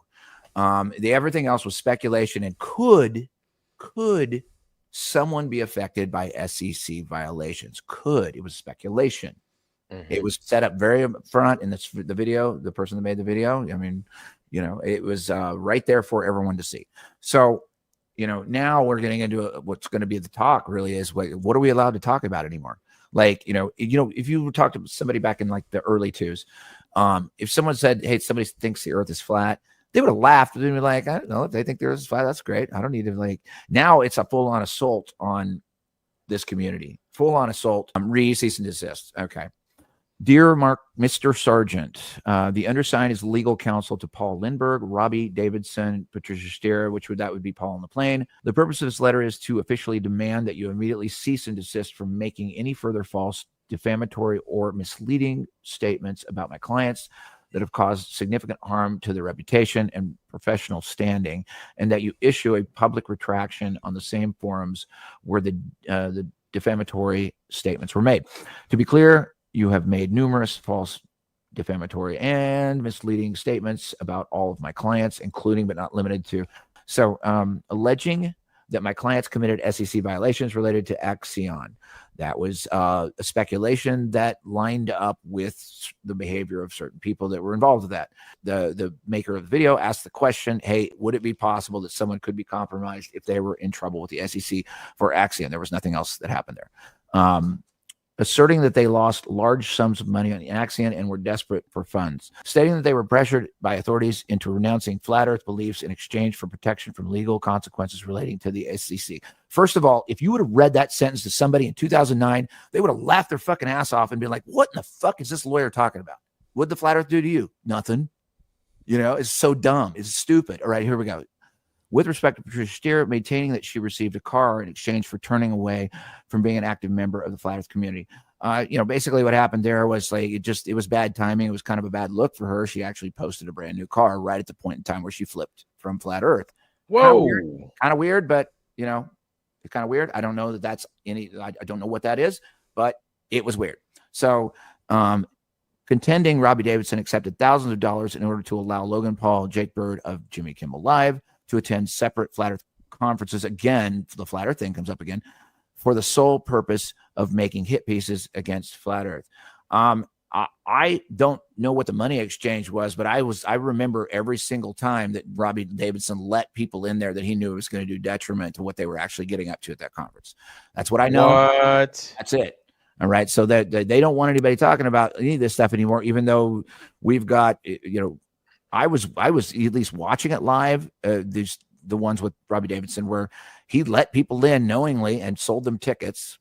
This is what I understand, to come in and troll the place. All right. These statements are false and made with reckless disregard for the truth. Cease and desist from making any further false, defamatory or misleading statements about my clients, whether on your channel, during interviews, on other people's channels in print, audio, or memes, including any tongue-in-cheek or veiled statements on any platform, both written or recorded, alluding to my client's involvement with illegal activities or receiving goods or money from the authorities in exchange for leaving the flat earth community. Okay, now this first statement right here is like, fuck you, whoever wrote this. We have a right to talk about whatever the fuck we want.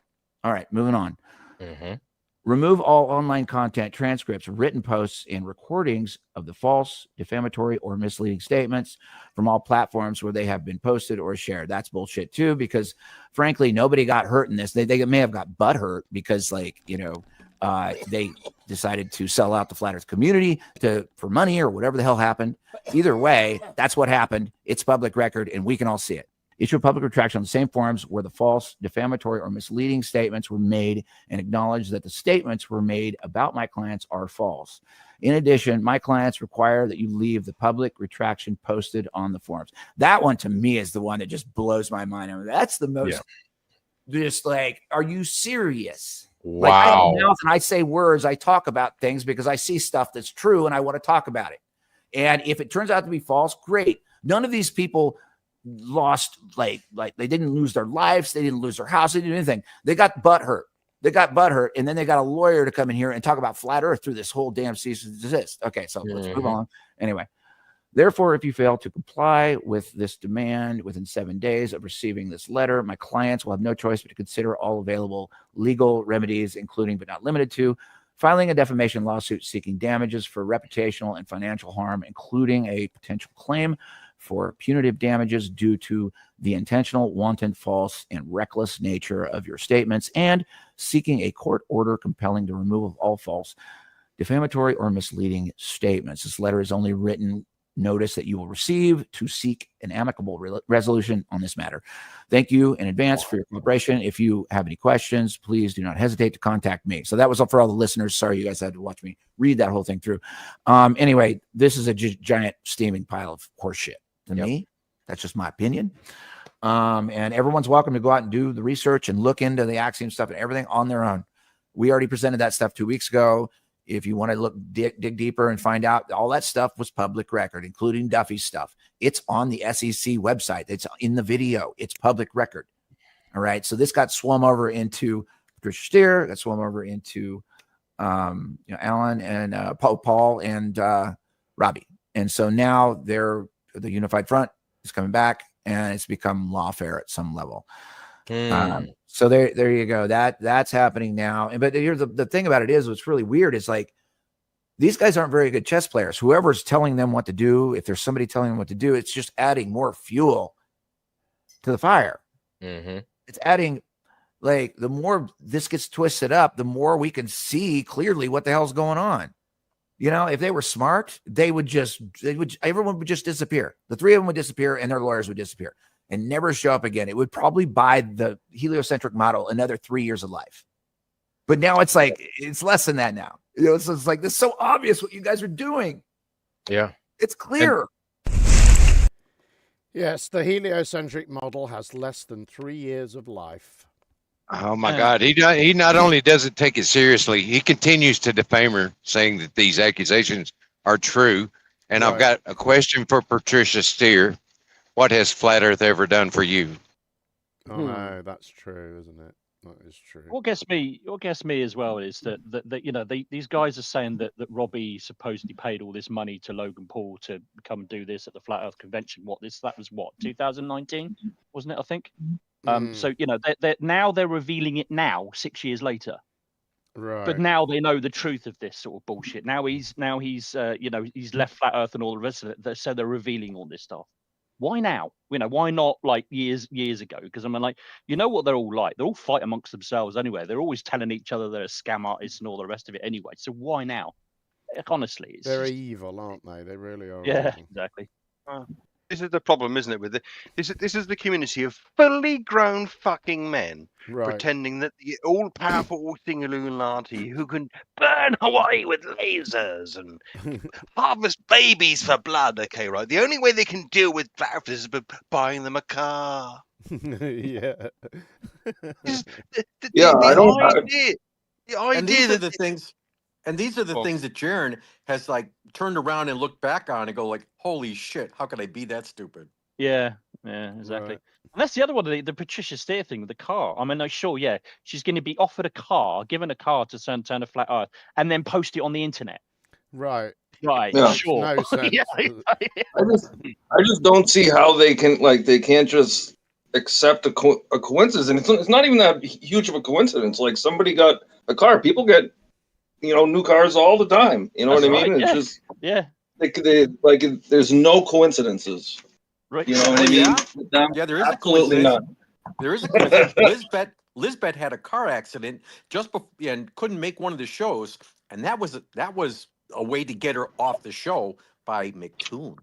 Right. Oh, well, there we go. See? Oh, I forgot that theory. I forgot them to spark. Okay, before we spoil any more future clips, as you might expect, dishonest slimeball David Weiss had a lawyer ready to respond to this action. Here is what he had to say. For settlement purposes only, dear Mr. Corbett, my name is Jonathan Gross, an attorney. I'm representing David Weiss regarding the cease and desist letter you sent to him dated March 27th, 2025 on behalf of Paul Lindbergh, Robbie Davidson, and Patricia Steere. Mr. Weiss is not aware of making any false, defamatory, or misleading statements about your clients. However, in the interest of avoiding needless litigation from both sides, he will remove any comments that your clients believe to be defamatory, unless they are clearly non-defamatory statements, including but not limited to a clear statement of opinion. As you know, Mr. Weiss produces copious content online, so I suggest the best way to handle this is to begin with your client, sending a list to all links with timestamps so he can review the content and remove it if necessary. If this is acceptable, please have your clients compile and send a list of content that they want removed, with the understanding that the first list is not exhaustive.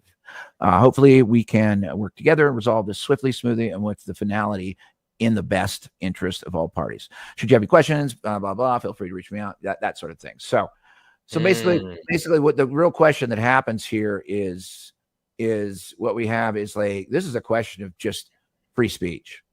And it's so grossly a question of free speech, where you've got people talking about what's public record, we think it might be this way, but we're not saying that it is, but it looks weird. So we're calling out some weirdness. Speculation is freedom of speech, but you call it speculation before you even start doing the video, which they did, this initial video. This is all speculation. Please do your own research. Everything was set up that this looks weird. We're going to talk about it. So you're going to go after somebody that's speculating and drawing lines that make a lot of sense. You're going to go after that. Then you're going to go after their ability to even produce words out of their mouth. It's Orwellian shit, man. Yeah. Oh, yeah. I Orwellian. agree. It's unfortunate for them because you've got a foundry right now of very, very annoyed people. That's fine. That's good. They're just making it worse. It's an itch that you shouldn't be scratching, and you've just made it worse. And then the thing is, you just showing your hand, you exposing yourself. There's a lot more of us than there are you, so you need to tread lightly. That's what I'm going to say. Yeah.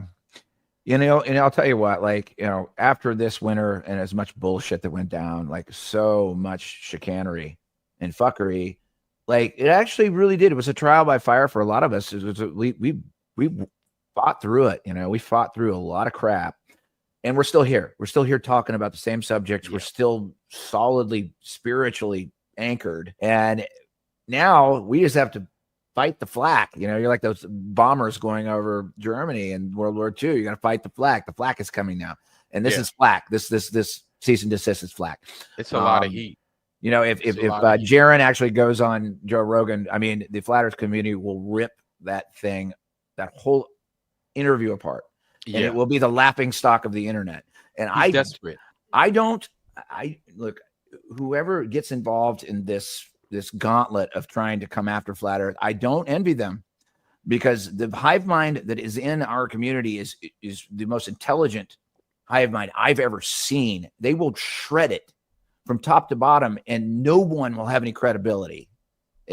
People are allowed to have their opinions, and they can broadcast those opinions. And if they really literally do hurt somebody physically or hurts them financially, which hurts them physically, you know, there might be a case for some of this shit. But like, I'm sorry, if you get butt hurt because someone called you a flat earther, or you might have switched from flat earth because you might have been prodded from some other angle by something. That's someone's opinion, but that didn't do anything to you. It didn't do anything to any of you. That's bullshit, you know, and you don't step to anybody about their opinions and their speculation, especially if you say it's speculation at the beginning.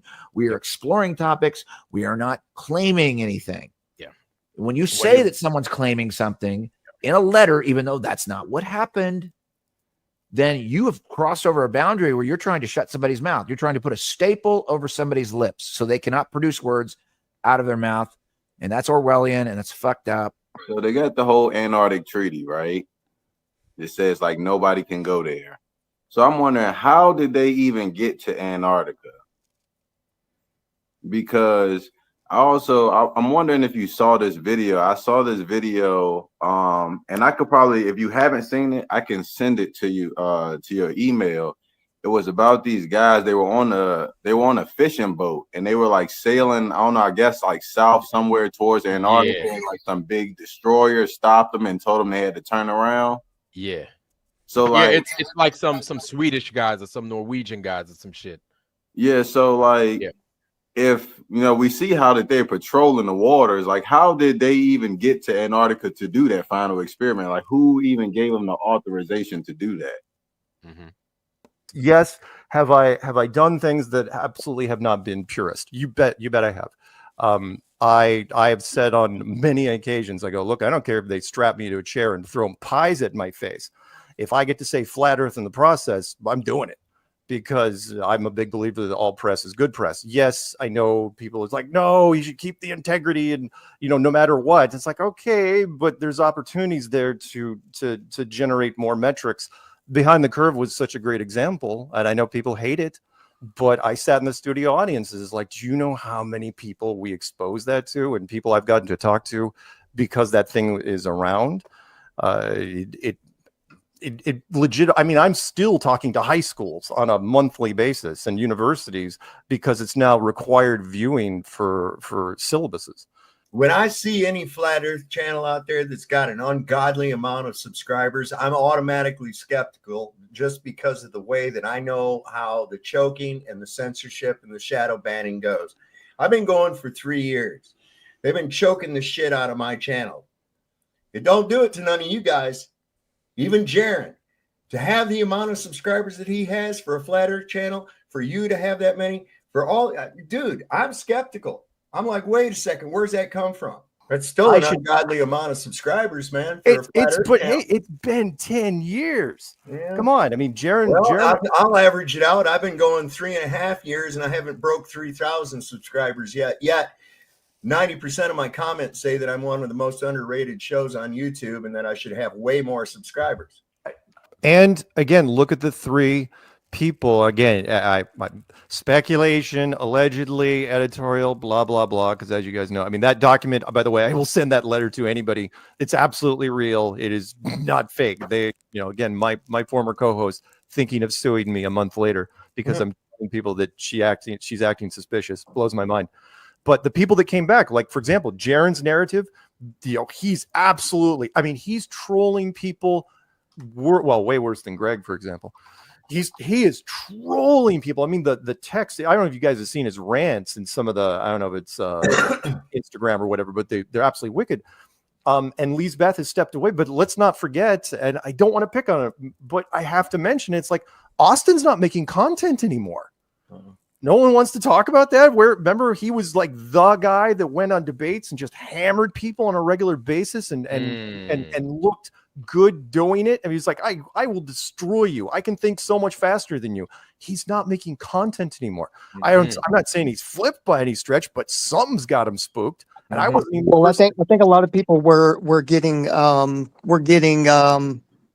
in their feelings about butting heads with arguing like that strong urge to want to debate and crush your enemy and that fight kind of bullshit that rah like the team go team. There is no fucking team, right? There's only individuals that are closely associated, right? They're making money. Somebody was either showing Jay's weakness of exploiting his bullshit talk before he went, and then magically it came true. Like either somebody paid him off or exploited his weakness and threatened somebody, or both, or a combination. And Austin has a family. He just had 2 babies. I know. God bless his soul and his family. If he was threatened, I realize why he would back off. I know. Some people can't handle it. I am not picking on him. It's like, look, I mentioned, like when you come at somebody with the carrot and the stick, I'm one of the few people who's like, look, I never got married, never had kids. Leverage against me is tough, which is why a defamation thing, well, you can give that a shot, I suppose. But I've said on numerous occasions, I would give it all up for flat Earth. I would. I believe in it so much. I mean, yes, I know I'm not a purist on 100% of the time, but I'd take a firing squad for it with a wink and a smile. Of course you would, Mark. Anyway, what do you think to that big fat mess? There's a rumor. I should have mentioned this. There's a rumor that Jaron might be going on Joe Rogan's, but I'm not sure if there's any truth to that or whether it's just something that's sprung out of Jaron being mentioned on Joe Rogan's, which was the clip I played on the last show. I'm really curious about the discount lawyer that they had hired in, especially when they're saying, oh, they start each of their shows saying that this is conjecture or speculation, but then in the same videos they're saying, oh, hey, this is the case, this is what's going on. Right, that's the thing, and we'll hear this speculation thing a lot. But you heard Mark Sargent say it right there. That's a fact, he said. He didn't. Yeah. The dude threatened her. The dude told her that. And when have you ever heard a flat Earth video start with "This is just speculation"? That's not a thing they ever do. No, never. Sorry, go ahead, Chief.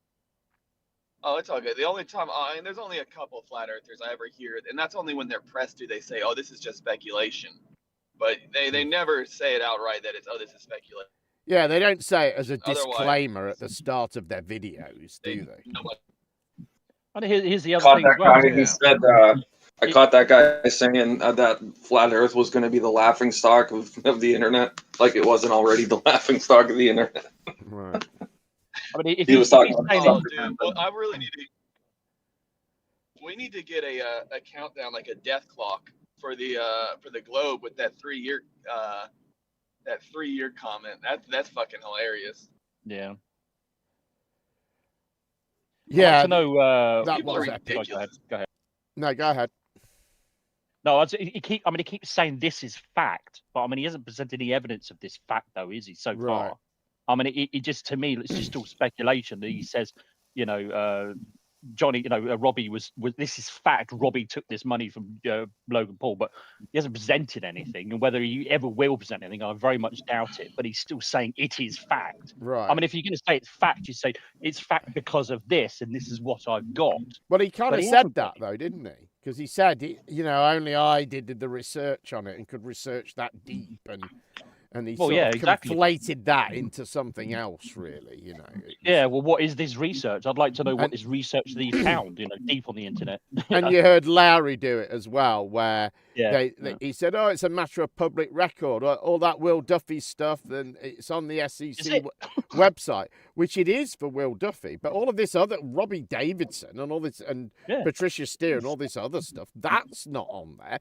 That's not a matter of public record, and that's the stuff they're being asked not to say.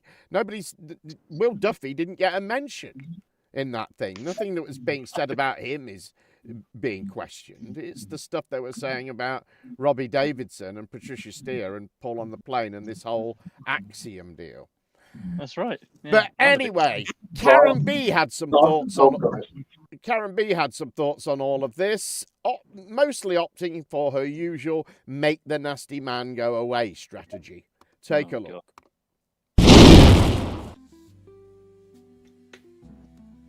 What I don't get is why they even came back just to say that they were flip-flopping. It's just weird. That is weird. I don't care who you are. Sussy. Highly sus.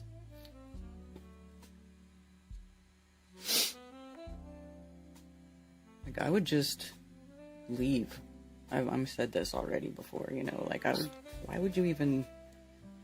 And then go to the trouble to start calling everybody else frauds and stuff, even people, calling something a fraud that people who did nothing to you are part of, that you were part of for so long.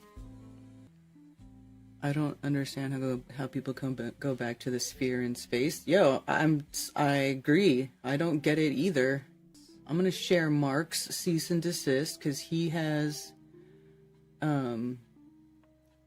given permission for us to talk about it and share it. And the language is the same. I saw David's too. I saw a copy of David's too, and the language is essentially the same. Contending Robbie Davidson accepted thousands of dollars in order to allow Logan Paul and Jake Bird of Jimmy Kimmel Live to attend separate Flat Earth conferences for the sole purpose of making hit pieces against Flat Earth. Well, I kind of think that might be true. Well, I don't know if he accepted thousands of dollars. I don't know about that part. But for the sole purposes of making hit pieces against Flat Earth, that might be true. He might have known about that. I don't know what financial harm they could have possibly... Patricia ain't hurting with her fancy car. I'm sure. You know what I mean? I don't know how she paid for her car, and I don't really I just don't give a shit. I really don't give a shit. But it's silly. I just don't understand what they mean by,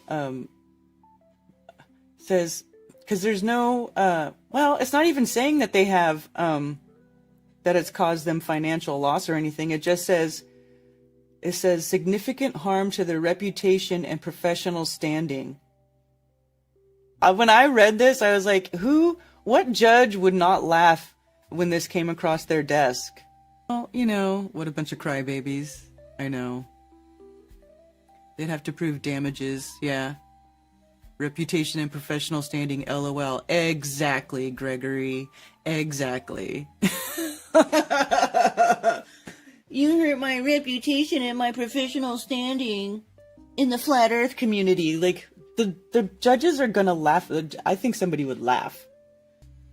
But they wouldn't even have to had worried about it if they weren't if they'd have just left, if they'd have just shut up and left, then nobody would have said anything. Everybody would have just been like, where'd they go? Oh, they left. They just went to go live their lives. That's what everybody thought about Paul anyway. And Robbie too. I mean, I don't know what people thought about Robbie. whatever. You know, there was not, those people weren't really drawing any attention to themselves before that. Like, they purposely went and got attention just so they could say Earth is a globe and then leave. And then after that sussy ass behavior, they get all bent out of shape when people start saying stuff about them. It's like, well, what'd you expect? Just, you know, I was saying, just stop giving them energy anyway. Who cares? Who cares why they're doing what they're doing? Just forget them and let them go off into obscurity, back where they were not so very long ago. Just go back there, okay? And then we'll just keep doing what we're doing over here. All right? How about that?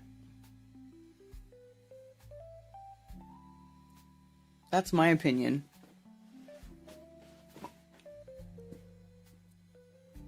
Always about money. But, I mean, who they think they're going to get money from? They're going to get money from Mark? I don't think so. Seems like some more BS to put their names in the FE news cycles or whatever. Personally, I never knew who Patricia or Robbie or the other one was until this drama. Exactly! They were already gone. Just go away again. You know? Why do you give a shit? If we're all frauds and we're all in a cult and we're liars, why do you give a shit what we think anyway? You know? It's just dumb. Yeah, people love bullshit. Hey, fake Planet Buster, why don't you just go over there then and quit?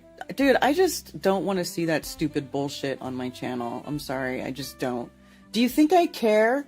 Do you think that I have the ability to go look up a bunch of old pictures and make up a bunch of bullshit stories about all these old pictures and feed you guys a bunch of bullshit the same as all these other channels do, who get a bunch of fucking nobodies to go in there and like push play and like, well, how'd they do that? It must have been giants. Nobody knows. Blah, where do we all come? Mud flood, Tartaria. Like, I could do that too. But you know what? I don't. Because I don't find that to be a respectable way to behave, okay? I'm not into spinning a bunch of garbage all over YouTube so that everybody can just believe and start going on and repeating garbage. Oh, did you hear this fantasy story that this person told about this? How do we all know? What does this mean? Blah, blah, blah. Dude.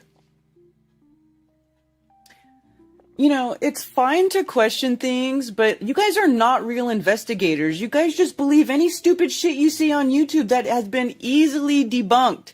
Easily debunked. Like, there are real mysteries from history. There is real mystery history, right? But it isn't that. It isn't that stupid shit, okay? It isn't that they're hiding special technology where they were harvesting ether, free energy from the churches. I'm sorry, I just don't believe that. I don't believe that. You guys need to not believe literally everything. I mean, come on. If it's so, if there's ancient tech everywhere, then somebody go turn that shit back on. Go turn it on then if you know so much. Build it. Rebuild it if you know so much. Stop being retarded.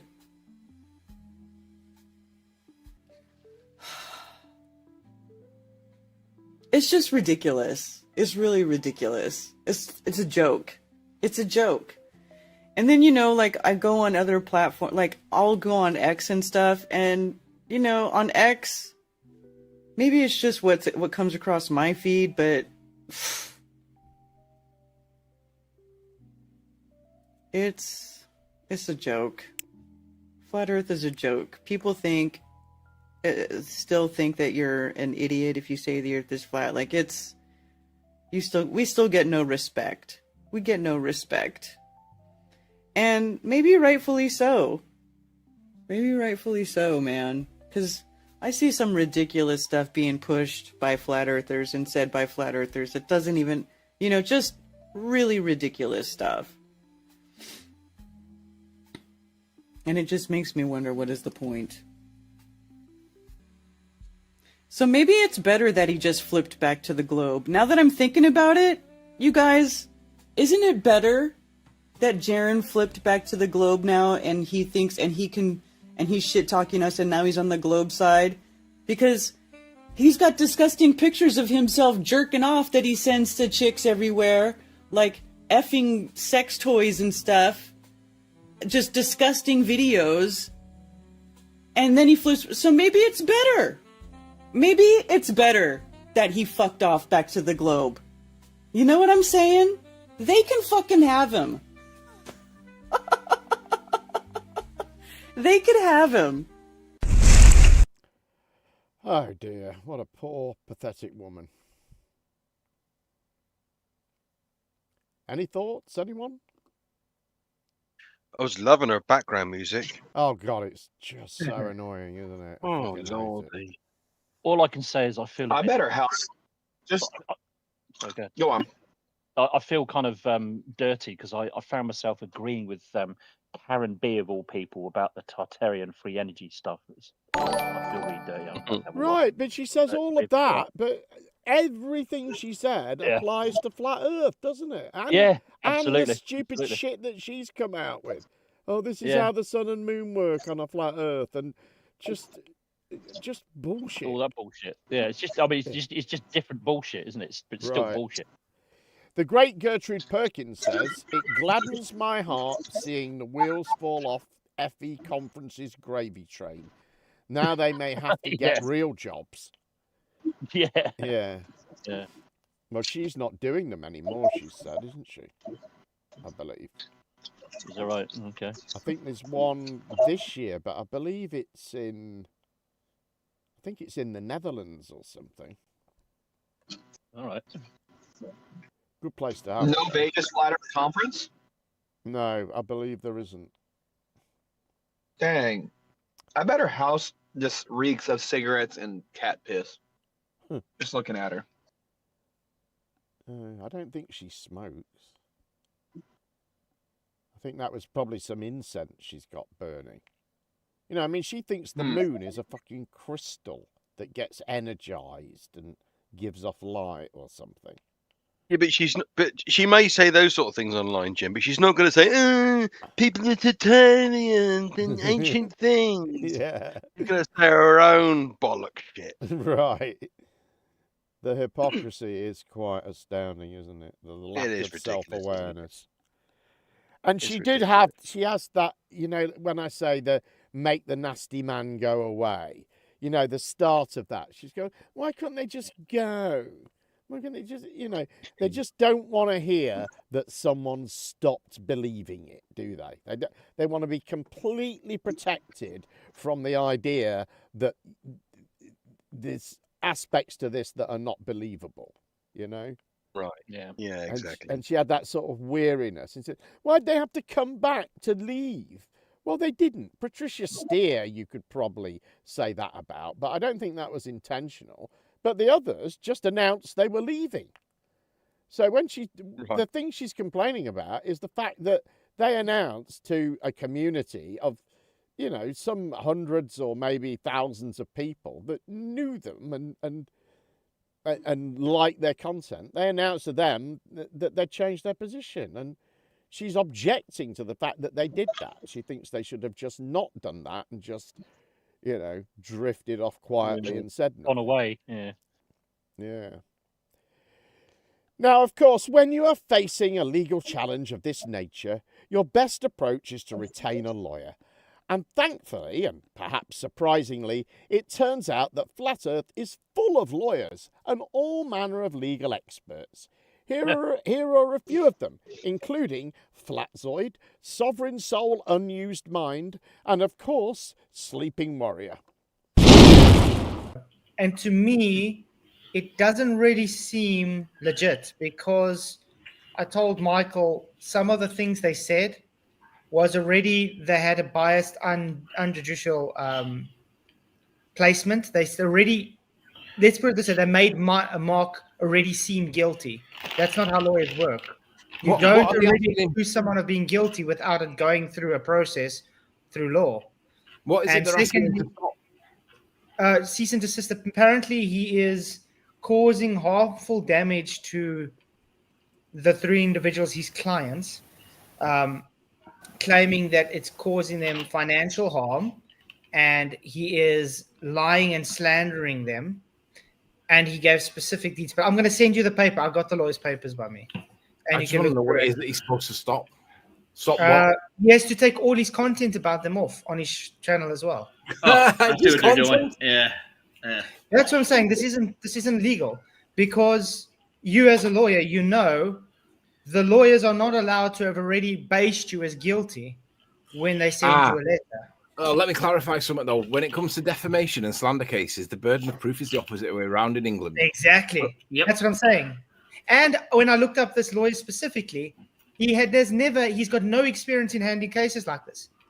He handles engineering cases. That's his expertise. But they are pretty good though at general litigation. But the thing is though, it's extremely expensive. No one wins either way, and it's a waste of everyone's time. And bottom line is, it's very easy to defeat it. You've just got to show that the words that you said are on the balance of probabilities true. And the judge will say either, they seem to be predominantly true. There might be a little bit of wiggle room in there, but they're predominantly true. Or he'll say they're predominantly not true. But that's it's really easy to show that the words that he said are true. But I don't get what the things he said is wrong. What is it that he's actually done wrong? Contending Robbie Davidson accepted thousands of dollars in order to allow Logan Paul and Jake Bird or Jimmy Kimmel Live to attend separate Flat Earth conferences for the sole purpose of making hit pieces against Flat Earth. He did, though. I mean, I think that was true, wasn't it? I believe it might have been true. I'm not saying. Yeah, but look what it says: filing a defamation lawsuit seeking damages for reputational and financial harm, including a potential claim for punitive damages due to intentional, wanton, false, and reckless nature of your statements, and seeking a court order compelling the removal of all false, defamatory, and misleading statements. This letter is only a written notice. There's a load of ways that you can deal with that, and the burden of proof is not high. It's quite easy to defeat them. You just got to have some truth in what you're saying, and I'm sure the things that he said are probably true. But yeah, when you look at this lawyer specifically, he hasn't got any experience in handling cases like this specifically. See, there's a difference between defamatory statements and opinion, right? And everyone's allowed to have their opinion. Just because he said something, if it sounds like it's an opinion, he's entitled to it. It's freedom of speech. It's the First Amendment right, isn't it? In America, I believe. You're in. And at the end of the day, he is free to say what he wants. It's probably true, all of these things. I don't know what he's actually said. I don't know where he said them. It doesn't really matter. But what I find most interesting is that someone like, for example, Patricia, what damage can she receive that she's not already received 10 times over by the All Earth trolls? She's got a terrible reputation. And how can somebody think less of terrible? I mean, I still support her, generally speaking. But you can't say that you've suffered damage to your reputation if your reputation is in the bottom of the sludge pan, because that's where hers is. So it's like, how can you suffer a loss when you're already right the way down there? It's nonsense, this. Well, it's a bit difficult to suffer loss when you're gaining assets. I'd double down on it. I'd call their bluff on it. I'd say I would just send back a letter that says, bite me. You know, I would. Yeah, but you see, the underlying issue here is people are not saying this legal document just could be a way of Mark Sargent trying to show he's not a shill. You know what I mean? Yeah, it could be. But he is a shill. Oh, I don't know. You know, he blocked me when I said to it because he basically said that the team were clean, and this was before Jaren and Austin swapped sides. They were murmuring about it, and there were people who were talking about it and whatnot, but they hadn't actually gone. And Mark was defending them, and I said, "Be careful defending these guys, Mark, because if they go down, you'll go down with them. They don't seem to be clean, in my opinion. It seems to be fraudulent, that video and that evidence." However, he blocked me immediately, and I've not spoke to him since. So, well, my thing with Patricia is she has flip-flopped like 2 or 3 times in the past, like in the past 10 years. She was on Flat Earth, and then she left it because she said she was having emotional issues. And then she maybe she drinks her pee. She did some stuff like that, and then but she came like the 3rd time, and that's when she started promoting this Axiom.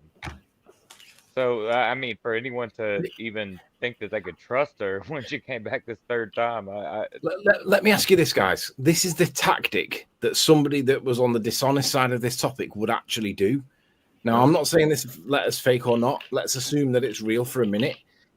It's the behavior that the blurfs would do and have tried to do in the past. So the fact that they're doing it kind of indicts them, regardless. You can argue that they're just defending their position. Yeah, but literally, if you're going to swap sides, fine, but who cares? Literally, no one cares if you do. But why are you so bothered about Mark saying whatever you said that he's done wrong? Why do you care? Literally, nobody else does. Yeah, it's like a sign of guilt, isn't it? Yeah. This is why it's silly, because there are no winners in this other than the law firms themselves, right? And at the end of it, let's just say it goes against Mark, does it mean that everybody's suddenly going to think Patricia's been a victim in some way? No, people are going to still think that she's jumped sides and it's dodgy because she's so bothered about it. Same for Robbie. Literally no one cares if you jump sides. The only people that care are the ball earthers. When I looked through it and I was like, it doesn't seem like an actual legal document. It seemed off, especially the way they were stating some things. I do agree. It doesn't look like a proper legal letter. That's not it looks like it's been written on Word. It may be real. It just doesn't look very real. Yeah. What's up? Good point. What was that? Adam, good to see you, man. Put that back on. I didn't quite catch that. Just put that back on screen so I can reread it. Prove To prove information of information character, character. you would have to prove that any statement made are false.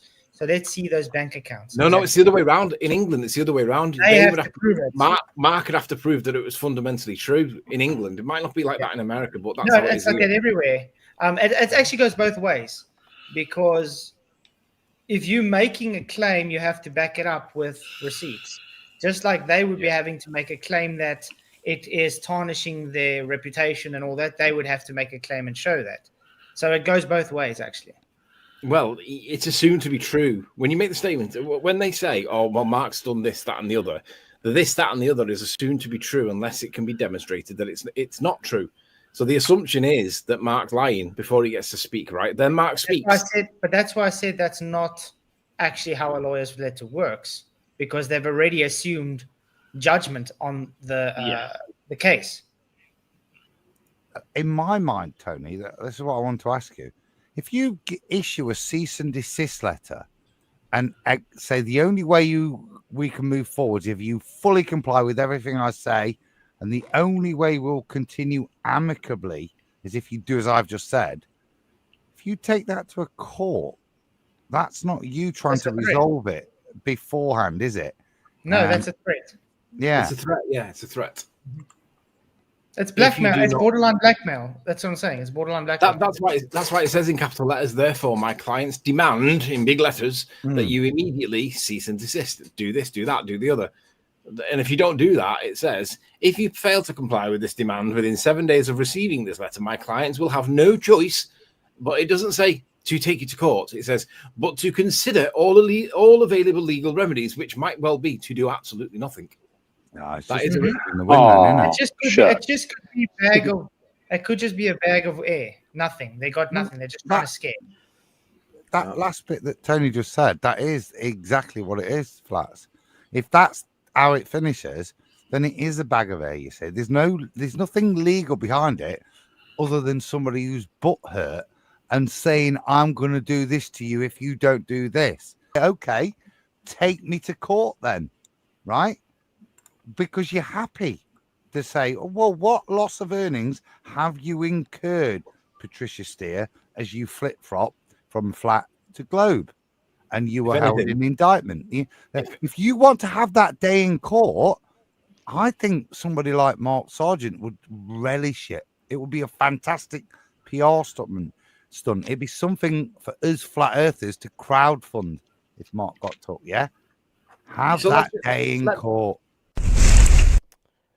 What a bunch of fucking idiots, aren't they? Really. Well, Sleeping Warrior did get the English law right, because he is right. The burden of the burden of whether the statement was true lies on the defendant. So the defendant has to prove what he said was actually true. Right. But the claimant's burden is only really once that's proven to be true, that they've got to prove that there's actually damages from that defamatory. So if either of those things aren't met, then there's no case. So well, he you has can have got that part punitive. right. You can have punitive damages as well. Sure. Absolutely, yeah. So he has got that right. So I'm surprised that Sleeping Warrior got it right, because I was expecting. But he of was course, gonna get Flatzoid got wrong. it completely wrong. He was completely confused about it. They're all Yeah, he was. confused and conflating what's actually, being demanded. They say, oh, they're just butthurt because they left flat Earth, as if that had anything to do with it, and this sort of thing. You know what I mean? It's there's a lot of just just conflating and then of course they came up with this. Oh, it's a threat. It's blackmail. No, it's not. There was a lot of really bad legal information in there. The one Right. that was probably the worst was the guy that said to write the letter back to the lawyer saying, "Bite me." That's generally not a good legal tactic. Right. And also, what I want to know is, what is deformation of character? I know. I noticed that deformation of character. Yeah. That was Conspiracy Music Guru that did that, wasn't it? Well, it was nice to hear Flat Earth's best lawyer, Sleepy. I haven't heard him I thought he had died, to tell you the truth. All right. Well, I'm glad to say I've got more of him now. All right. Yeah. And the other arrogant fools, because Sleeping Warrior has a strategy. Let's just look at one of them, for example, right? One of the ones that's more easy to prove is with respect to Patty Steere maintaining that she received a car in exchange for turning away from being an active member of the FEC, the Flat Earth community, right? So obviously she may have got a car, and then Patricia would have to show that she paid for it out of her own bank account. But by revealing the bank account details, she'll be showing where the money's coming from. And then if that money's not coming from her own previously earned wealth and it's come from somewhere else, you can't identify exactly where it's come from because she's quite rich, apparently. But you can say, well, look, the car was, I don't know, $25,000. And look, there's 25 grand coming in from there. Where does that come from? And then she got to explain it, right? But the truth will come out. And if it turns out that it wasn't from, she bought the car and it wasn't from, in exchange for turning away from being an active member of the FEC, I don't know how you'd even prove that. How would you prove that otherwise?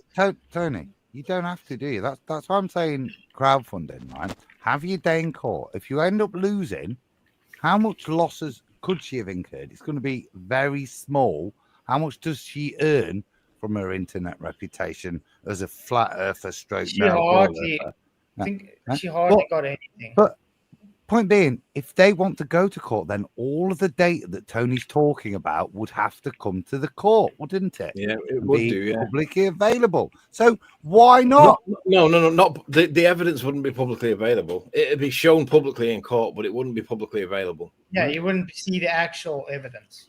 But that's what I say. It's borderline just sort of blackmail because the guy's threatening to do it. And that's not how lawyers are supposed to work. The guy's supposed to go through the correct preferences and working ways to get for a court order to say, okay, my client is.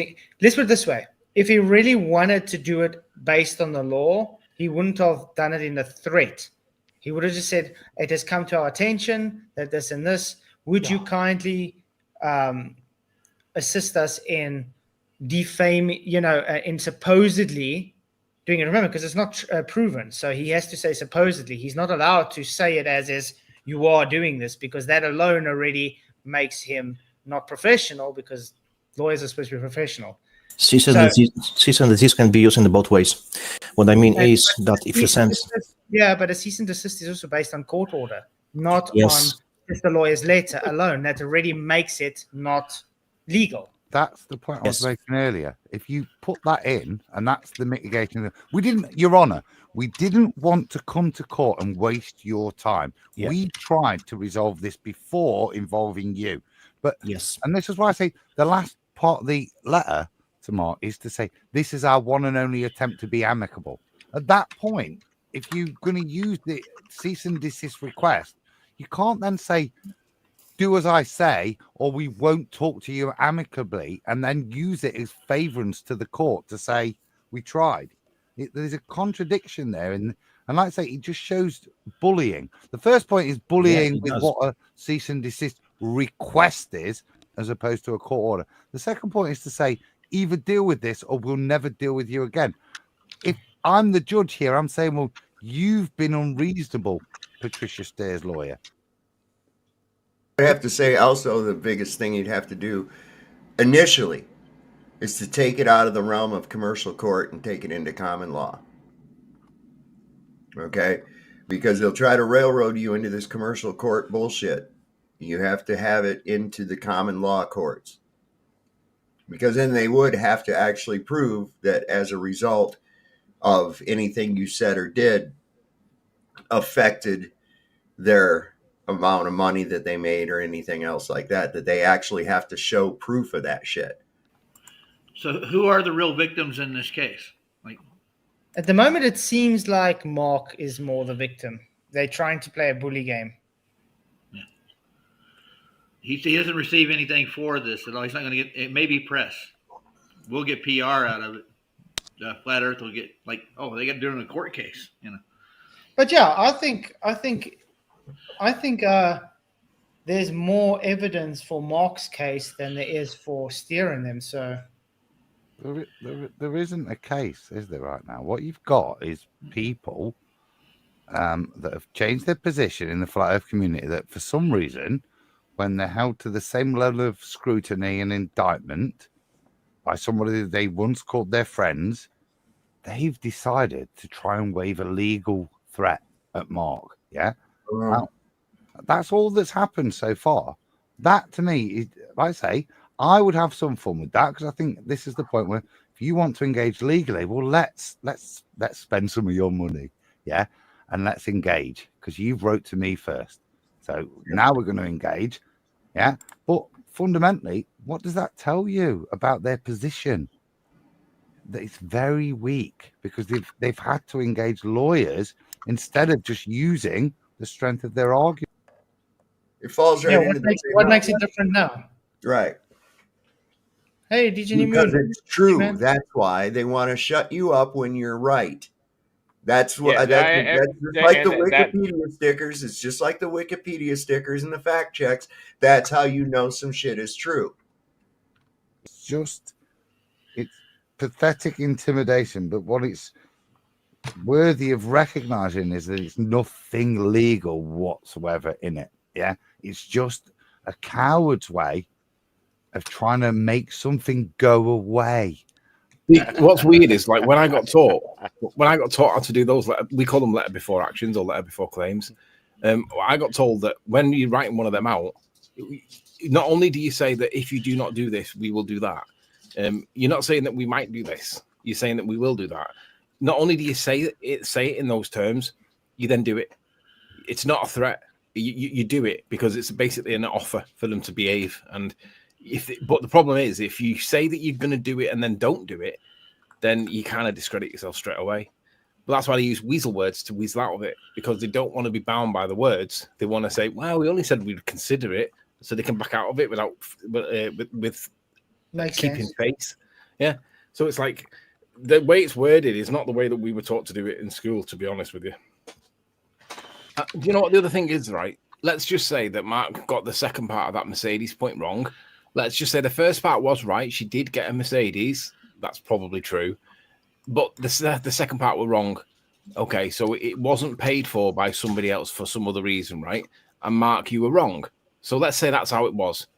Does that mean that Patricia suffered any loss or damage in her reputation as a result of it? Or is it more than likely that Mark suffered the loss or damage of it because he was wrong on the internet? Which way around is it? Mark. Because she didn't suffer anything because she had more assets.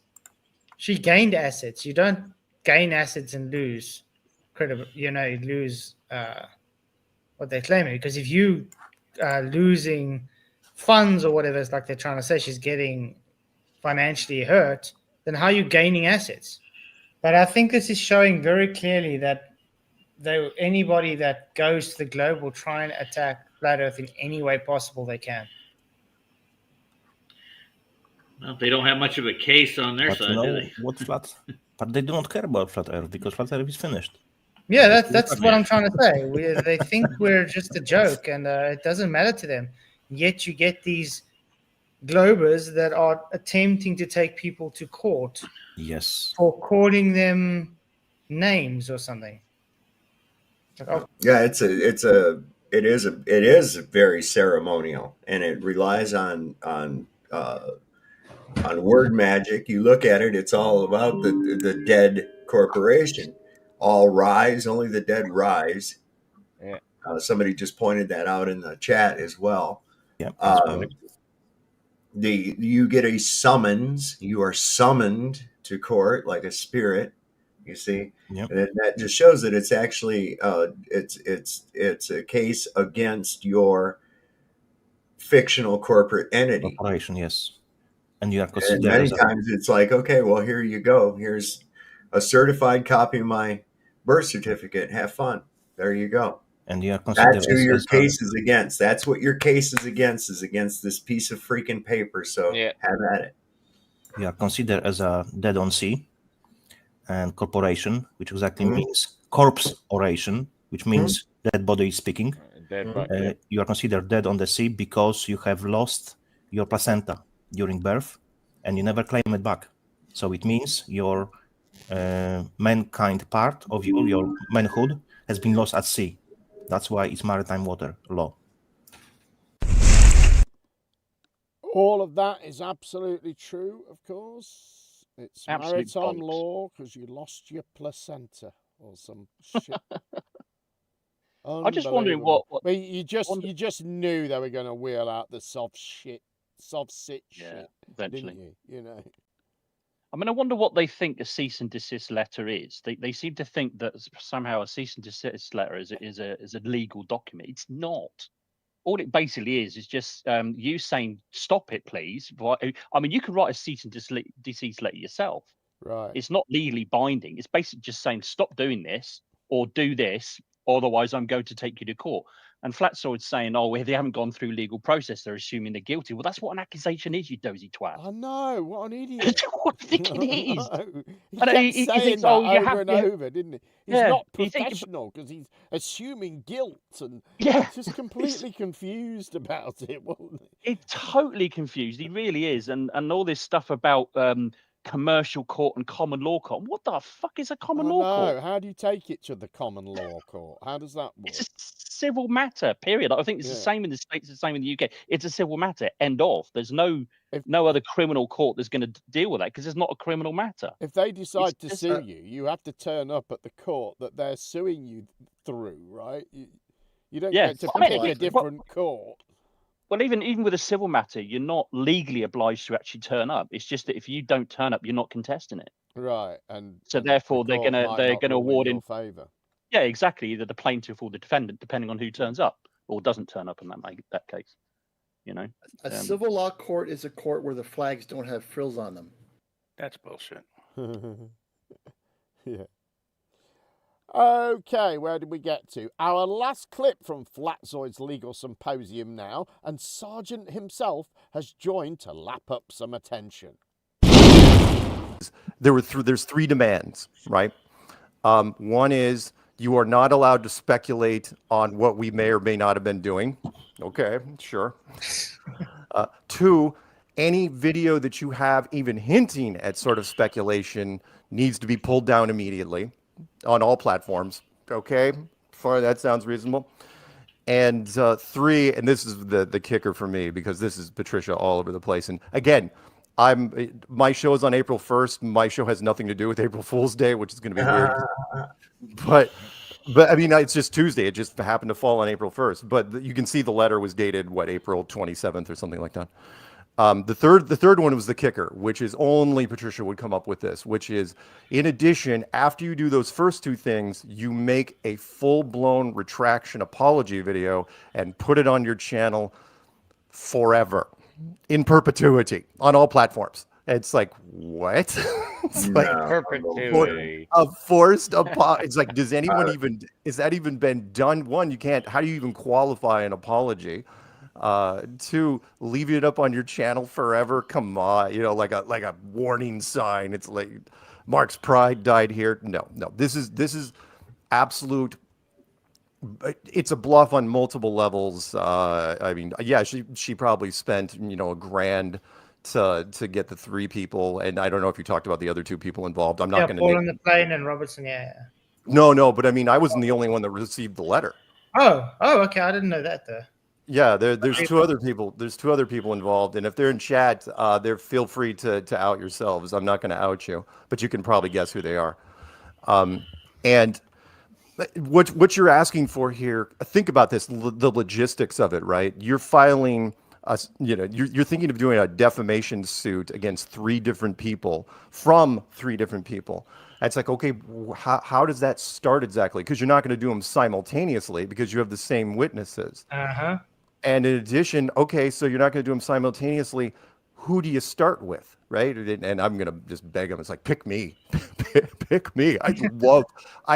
It's almost like I've waited my entire life to sit, and I've never sat in a witness stand and been cross-examined in front of a jury. I've seen, you've seen it so many times on television and movies over the decades.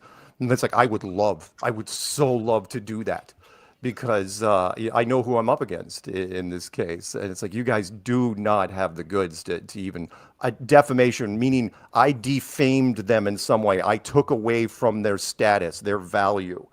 And it's like, you automatically did that when you left the community entirely and did nothing, when you burned down your channels. And in Paul's case, he was out for 4 years. So what are we talking about here? So yeah, it's an absolute bluff. It is the logistic. I mean, the money. Oh my God, the money involved. We're talking what, low 6 figures for each case. So who's ponying up for this, by the way, in case you guys are out there listening? Yeah, to this. I was wondering that same thing. Where's the money coming from? Yeah, well, that's just it. You wouldn't do it. It's like because Robbie does not have the money to pony this up. Paul absolutely doesn't have the money to pony this up. Patricia might, but what's she going to get out of it in the end? Did Patricia buy the high-end Mercedes with money that she may or may not have had at the time, before she left Flather? Don't know. Her money's from inheritance. Both her parents died when she was relatively young, and so it was a sizable estate. So she hasn't worked for years and won't ever have to, as far as I know. But the car, what I've been trying to imply to people is the car was a really bad look, which is you don't buy a really high-end Mercedes 4 weeks before you leave flat Earth. You just don't, because I don't care where the money came from. It's a bad look. Do I think they were acting very suspiciously and took it? Yes, I do. Do I have a right to say that? Yes, I do. I mean, half the internet speculation and hearsay and rumor and innuendo and all that stuff. So the scope of the implications of this case in general are a nightmare. Any judge that looks at this, that comes across his desk, would break out in a cold sweat, because you can't take this case. I mean, it goes into free speech, goes into censorship, goes into all sorts of fun things that you just don't want to do. And so that's where I am. So I'm considering it's a bluff. I think it's a last-ditch effort on their part to just throw it out there. Lots of people get spooked when they see a lawyer's letterhead. There's people that freak out. Shot across the bow is still a shot across the bow, and some people are going to react badly to it. For me, I'm just going to point and laugh at it, but I can't speak to the other 2 people that are getting these letters. Who knows what they'll do? I mean, they may counter with actual legal action. Have you guys thought of that? And by the way, I don't think poor Paul. Paul, I think, is just being drug along for the ride. This for me is 90% Patricia. Anyway, sorry, I'm rambling. Never did I think, after 9 years, just so you guys know, that this sort of operation would happen. Something changed. Maybe it was part of the crypto thing, and maybe when the SEC got involved or whatever other agency group got involved, there was a bigger budget, or they treated us harshly, because this was stuff this was on a level we hadn't seen before. TFE, in my opinion, just so you know, was hundreds of thousands of dollars or pounds, depending on where you are, being spent for one reason and one reason only, which was, it had nothing to do with the 24-hour sign. It was like, it was to give whoever it was down there, in this case, Jaron, a reason to turn, to flip. Without it, if he just flipped on his own without the trip, it means nothing. No one would even buy it. Well, But did you see Peepering put out a video that he had predicted Jaron flip-flopping on a video 2 years ago? Me too. I mean, I've done it like a year and a half ago. When TFE got announced, I already said Jaron's going to use it as an opportunity to flip. Okay. Let me just and it's very possible. I mean, did they get to him before TFE was even announced? Very, very possible. Duffy, by the way, Duffy's, you guys probably already knew this, Duffy's no mastermind. No. He's just a spokesperson. Yeah, he's just the guy. Yeah, he has a pastor, my ass. What was the name of the girl who said that? He's a salesman. He's a salesman. Pure and simple, he's a salesman. Well, Can I not a very good rebut one. that one back?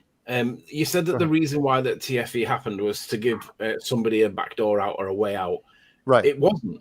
The reason why it happened was because they found out that they were able to fake. They know how to do it so that it looks more credible than ISS footage that NASA, and it does. It looks more credible. But in the same way that parachute landing with the capsule on it and the dolphins swimming around them, you look at that, and anybody with any discernment whatsoever knows that that's intrinsically fake. They've just done the same thing, passing it off as though it's real world. That was the reason why it was done. It's just the guys that went with them were the fall guys, and that could have been you. It could have been Nathan. Oh yeah, anybody. I mean, I was never going to go because it meant nothing to me. It's like the sky doesn't prove the ground, so why the hell do I care? And plus, nobody gets into FE because of the sun. So no. And I threw that out there many times. I go, you don't want me down there. I'm sorry that Austin and Lisbeth had to go. Why is she the co-host on your show, Elizabeth? Oh, you haven't heard? No. Oh no, she left. She got in a car accident, and I haven't talked to her since. She got broadside. Oh, broadside. Yeah, she got broadside, and all her airbags went off, and she missed a week because she said her facial bruising hadn't healed up yet. And then she sent a thing saying that because of the car accident, she was getting some PTSD and stuff like that, which was really weird. Because again, on a Saturday, when we had chatted, could it have been a warning? It's very possible. I mean, you know how that popped goes. up in my spidey senses, man. I just no. Why wouldn't it have been? Man. You know how it goes. I mean, the television and movies do get it right sometimes, which is if you want to take somebody out, you can take somebody out. You want to scare them, and you do something like that. They're just so full of it, aren't they? Riley's completely confused. He thinks Lisbeth is an MC2 fan, he said after that. He also thinks Whitsitt has flipped as well. He hasn't got a clue what's going on, has he? No. I mean, one thing that struck me was that, but do you remember Mark was saying there that everything he said was speculation? I mean, I would agree that some of it was, but if you remember, he said very clearly about Logan Paul being Robbie paying Logan Paul to go to that conference and cause chaos. He actually said that was fact and not even a debate. Right. Remember, that's not speculation. That's a direct accusation, isn't it? Right. You know, it couldn't get any clearer than that, you know? Who's being noisy? Someone is. Who is that? Did you get them? Oh, it's Globe Turd. It's Globe Turd. You're making a lot of noise, dude. Please. Okay, sorry. Right, where were we? Okay, we've still got some more of this to get through, I'm afraid. But it is a sort of a pretty big thing in Flat Earth. Mark Sargent gave a more detailed response to all of this on his own Strange World show. 2 clips to come. Here is the first. In a defamation lawsuit, a plaintiff must prove that you made a statement with actual malice to hold you liable for defamation.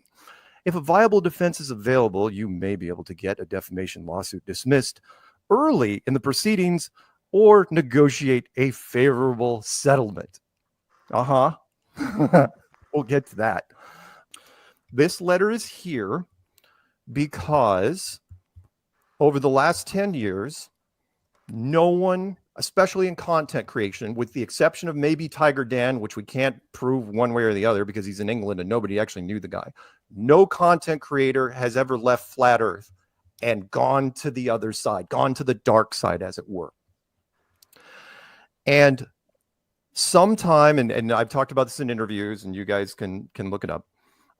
Sometime, and we won't use his name, his full name, because he is now almost been banished. Let's just say his name starts with the letter J.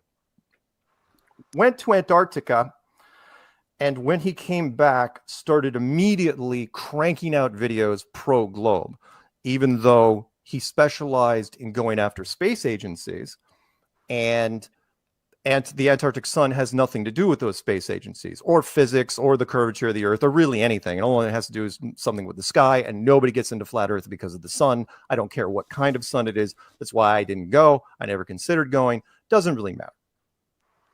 And then a few days after that, for no apparent reason, no warning at all, Patricia decides to put a thing. It was addressed to me, but it was sent to DJ and I, and it was also sent to Robbie Davidson, which we'll get to in a second. And she just says, hey, just so you know, I think Jaron's right about everything. I'm leaving Strange World. I'm leaving Flat Earth. I'm basically leaving the entire truth community. Goodbye, vapor trail. She's gone. Right? Not a phone call. Yeah. Yep. Yeah. Right. A day later, Robbie Davidson puts up this, which is a Flat Earth headstone. After much thought, research, and consideration, I've come to a new conclusion about the shape of the Earth. I was wrong. I'm sorry. I wish to act with integrity. I have changed my opinion based on new information that has been presented in Antarctica from the final experiment. I have not been paid or threatened or compromised in any way. Now, what's interesting about that is, and very suspicious, is that that's taken straight letter by letter from parts of Patricia's letter, from her statement to me. So it's like, okay, the two of them are in collusion, and it happened right after each other. And then Paul on the plane, who hadn't had a channel up in multiple years, going on 4 years, he does the same sort of thing very, very quickly over the weekend. So 3 content creators, all that were part of the conference circuit, all left in a very suspicious manner very, very quickly. Now, why is that important? They were all part of a crypto selling channel called Axion Today, AXION Today, right? And it was just the 3 of them: Patricia Steere, Paul Lindbergh, and Robbie Davidson. And if you're wondering why that's coincidental, well, that's because that's the same 3 people that are listed on the cease and desist order. And I had said, and again, is it my speculation? Am I implying? Is it my opinion? Yeah, you bet. Do I think it is a little odd that the 3 people that happened to leave Flat Earth at the exact same time were also the same 3 people that were tied to a crypto thing that went bad? This was on their channel the last day before they just walked away from the channel and left it up. This was July 28, 2021. Hello, I'm only going to read the first part. Hello, Axion core team, community members, and launch partners. When we decided to promote Axion with a weekly show, podcasts, and social media accounts, we were unaware of the potential liability that comes with promoting a security in our respective jurisdictions. During the past month, we've been informed of the legal ramifications we could individually face if we were be targeted by governing bodies that regulate securities. Why? The SEC. So it's like, oh, hey, we might be doing something illegal. You scroll down here. Where is it? Down below. And the Securities and Exchange Commission has issued a warning about promoting unregistered securities. Market participants should use caution. By the way, if you guys want to copy this, I will email this to anyone. It's out there. I got this off their site. When promoting or touting the offer and sale of coins without first determining whether securities laws applied to those actions. To be clear, Axion and partners have not been officially labeled investment contracts or securities by any governing body. However, we have decided to cease all activities that could be construed as promoting anything that could be labeled as security at some point in the future. So somebody pointed at him and says, what you're doing is probably illegal, and they just walked away from it immediately. And was, can I prove that what they were doing was absolutely illegal and they got caught by anybody? No, I can't. But if you can't connect the dots here, I don't know what to do for you here. I don't think it's amazing coincidence. And the kicker here wasn't, if it would have been 2 out of the 3 of them, it's one thing.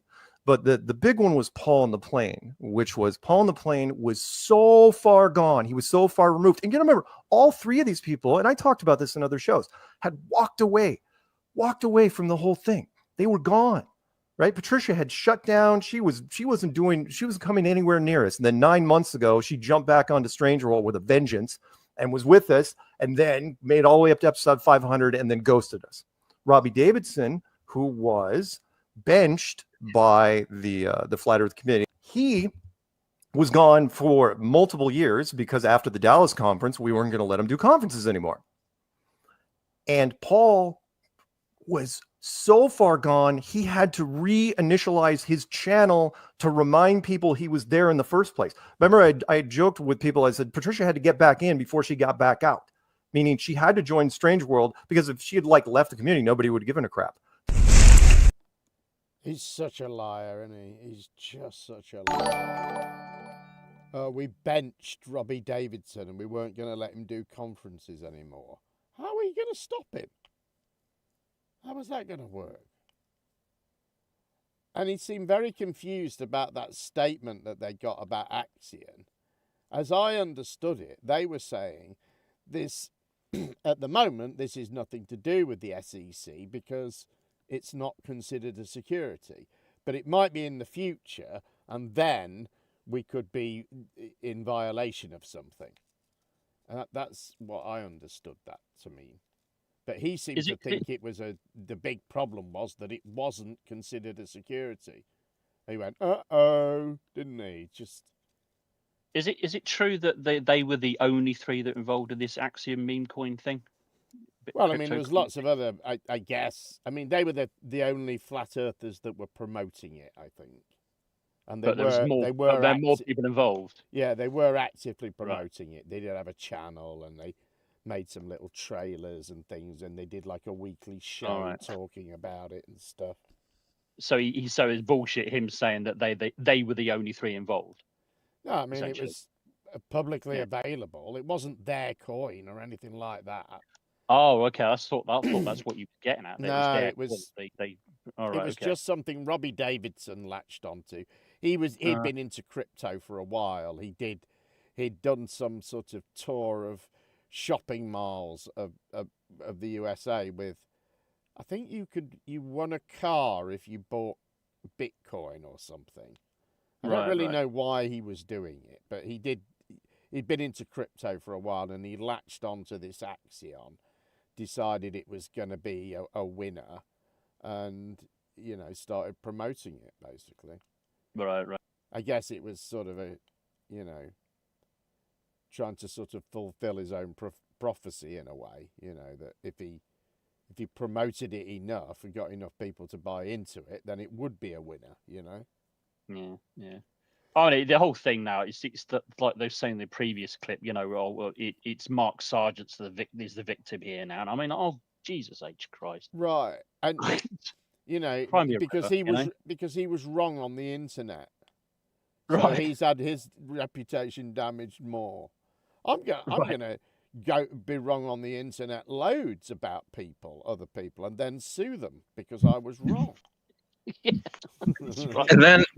And then he was appalled at the thought of having to apologize for getting something wrong. Right. And you notice that with this claim about Robbie Davidson, every time this has come up, they've all gone, well, that was true. None of them have got any evidence at all that he was paid any money or anything like that. But they latch on to the idea, well, Logan Paul did turn up there and troll him. Well, okay, that part was true, but that's not the important part, is it? Yeah. The important part is saying he got money for it. Right. Exactly. So if it goes to court and he can't prove that that's true, he's screwed. Right. And he won't be able to prove that that's true, will he? No, and of course he won't. He thinks that Logan Paul's going to be on the stand. Have we got to that bit yet? We might not have got to that bit yet. No, don't think All so. right, let's get on with it. Our final clip of the show now, and Sargent goes all in and doubles down on all of his bullshit. Enjoy. I have the right, more than just about anybody, to have the opinion to look upon what happened in the last 2 months and say, there's a lot of suspicious stuff going on here. A lot.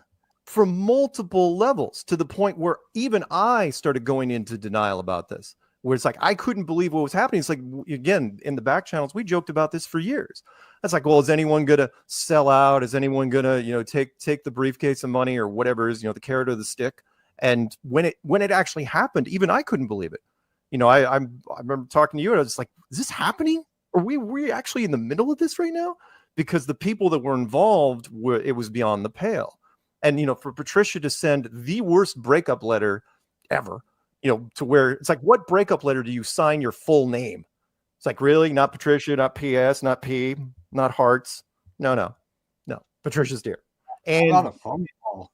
And yeah, no phone call, wants me to read it on air. It looks bad. So the bullet points, right? Alleging that my clients committed SEC violations related to Axion. Can I prove they committed SEC violations? No, I cannot. However, they seem to, and in fact, I wouldn't even have thought that, except they admitted themselves in their statement, in their PDF thing that they put out there, the statement which I read earlier. That's theirs, and I can send it to you all day long. They created that of July of last year, not me. So does it look bad? Yes.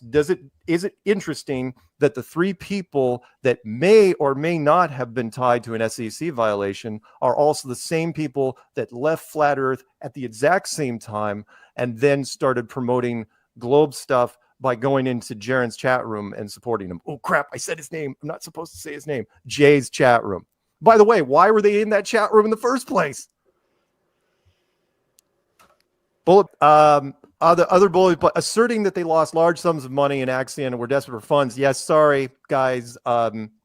We already know you lost a whole bunch of money. I'm not going to say how in case you decide to move forward this. I'm going to save it as a surprise. We know you lost money. You got higher in your own supply. It wasn't that you were just selling Axion. You were also betting on it because you thought you were going to be on this side of the rug pull. Everybody does. That's the brilliance of crypto. It's everybody thinks, oh, everybody knows it's going to get rug pulled, but everyone thinks they're going to be on the good side. And when you don't, you act shocked. And you burn some other people in the process. I'm not going to name names right now. Stating that they were pressured by authorities into renouncing flat Earth beliefs in exchange for protection from legal consequences relating to the SEC. Look, it's as far as connecting the dots, it's a pretty good one, which I like. So if they're going through all the people at Axion, not just you guys, but everybody, and they look for potential assets, why not choose you guys? Why not? You're all social media people. You're all tied to the same group, which is Flat Earth. Why wouldn't you use? If it was my think tank, I'd use you, especially since 2 of you were in a Netflix documentary. I mean, who knows what sort of disruption you could cause in the Flat Earth? Oh, wait, we're in it right now. All right, so possibly. With respect to Patricia Steere, again, Patricia, I know that you were tied to the writing of this letter because it's got your fingerprints all over it, but you couldn't help yourself. With respect to Patricia Steere, maintaining that she received a car in exchange for turning away from being an active member of the Flat Earth community. All I said was, and I wasn't even the one that found it, by the way. It's not like I'm the one, the master researcher that finds everything. You shouldn't have posted the fact that you bought a really high-end Mercedes 4 weeks before you left the show. It looks bad. The optics are terrible. Really, really, really bad. No matter what, especially with this community. The community is going to look at that, and I have not talked to anyone that saw that picture, which you posted. Why in the world would you post it with a big bow on it? By the way, who did it come from? Right? Because you only put the bows on it usually when the husband buys it for the wife. I'm not being sexist when I say that. Maybe the salesman did it. Yeah, maybe the salesperson did it. Maybe it's a thing. Maybe women, they realize that women just love it when you put a bow on a shiny 6-figure car. Contending Robbie Davidson accepted thousands of dollars in order to allow Logan Paul. But let's do Logan Paul first. But Logan Paul was absolutely kept Robbie. He swore him to secrecy to where when Logan would not come down from his hotel for the mixer during the first night, Robbie just gave up and finally told somebody. I mean, Robbie kept his secret, and that was just it. Only Robbie knew. He did not tell anybody. And if you think that he's going to do that out of the goodness of his heart, you're kidding yourself. You know, promoters, they do things for the do-re-mi. And so how many VIP tickets? Now, it doesn't have to be cash compensation necessarily. How many VIP tickets, which Robbie would have gotten the money for, did Logan buy? How many hotel rooms did Logan use? And you know, controversial because yes, I walked out of that conference because nobody knew that Logan was coming, and nobody knew who Logan was. And just so you guys know, and I want to say this before the break, we got a few minutes. I want to at least get this point across here. By mentioning this in the cease and desist letter, chat room, I want your response on this. You now open the door to have Logan Paul as a witness in a flat earth court case. You're going to put Logan Paul on the stand. Think about that for a second, will you? Logan Paul, who used to prank people for a living. Logan Paul involved in crypto scams himself. Logan Paul, who's now part of the World Wrestling Federation. You're going to put him on the stand on your side. And if you're Robbie Davidson, if you're listening to this, don't forget he made a hit piece on you after the Denver conference. He lit you up. No conflict of interest there. You're going to put him on the stand as a friendly witness, not a hostile witness. He's going to be your witness. How's that going to work? Exactly. That's media gold. Media gold. He's such an idiot, isn't he? I mean, he said that Logan Paul paid Robbie Davidson. He's got to prove that happened, or it's a lie.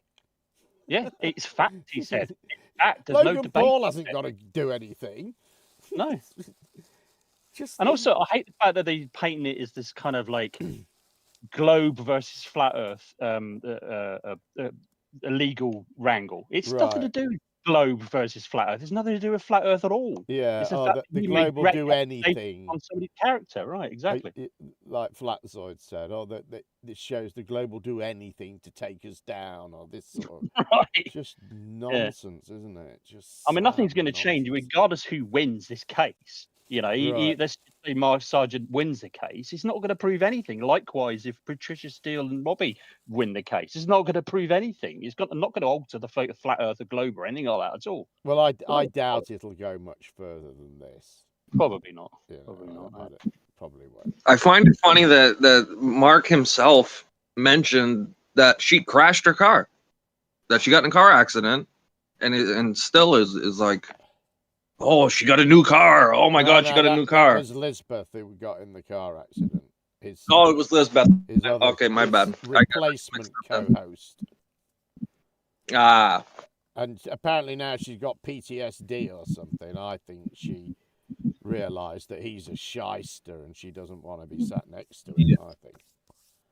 He seems like he's just a wannabe radio, guy, and he just needs something to talk about. And the only reason why he's even into flat Earth is because he needs something to talk about. Right. To be honest. His whole identity is attached to it now. Exactly.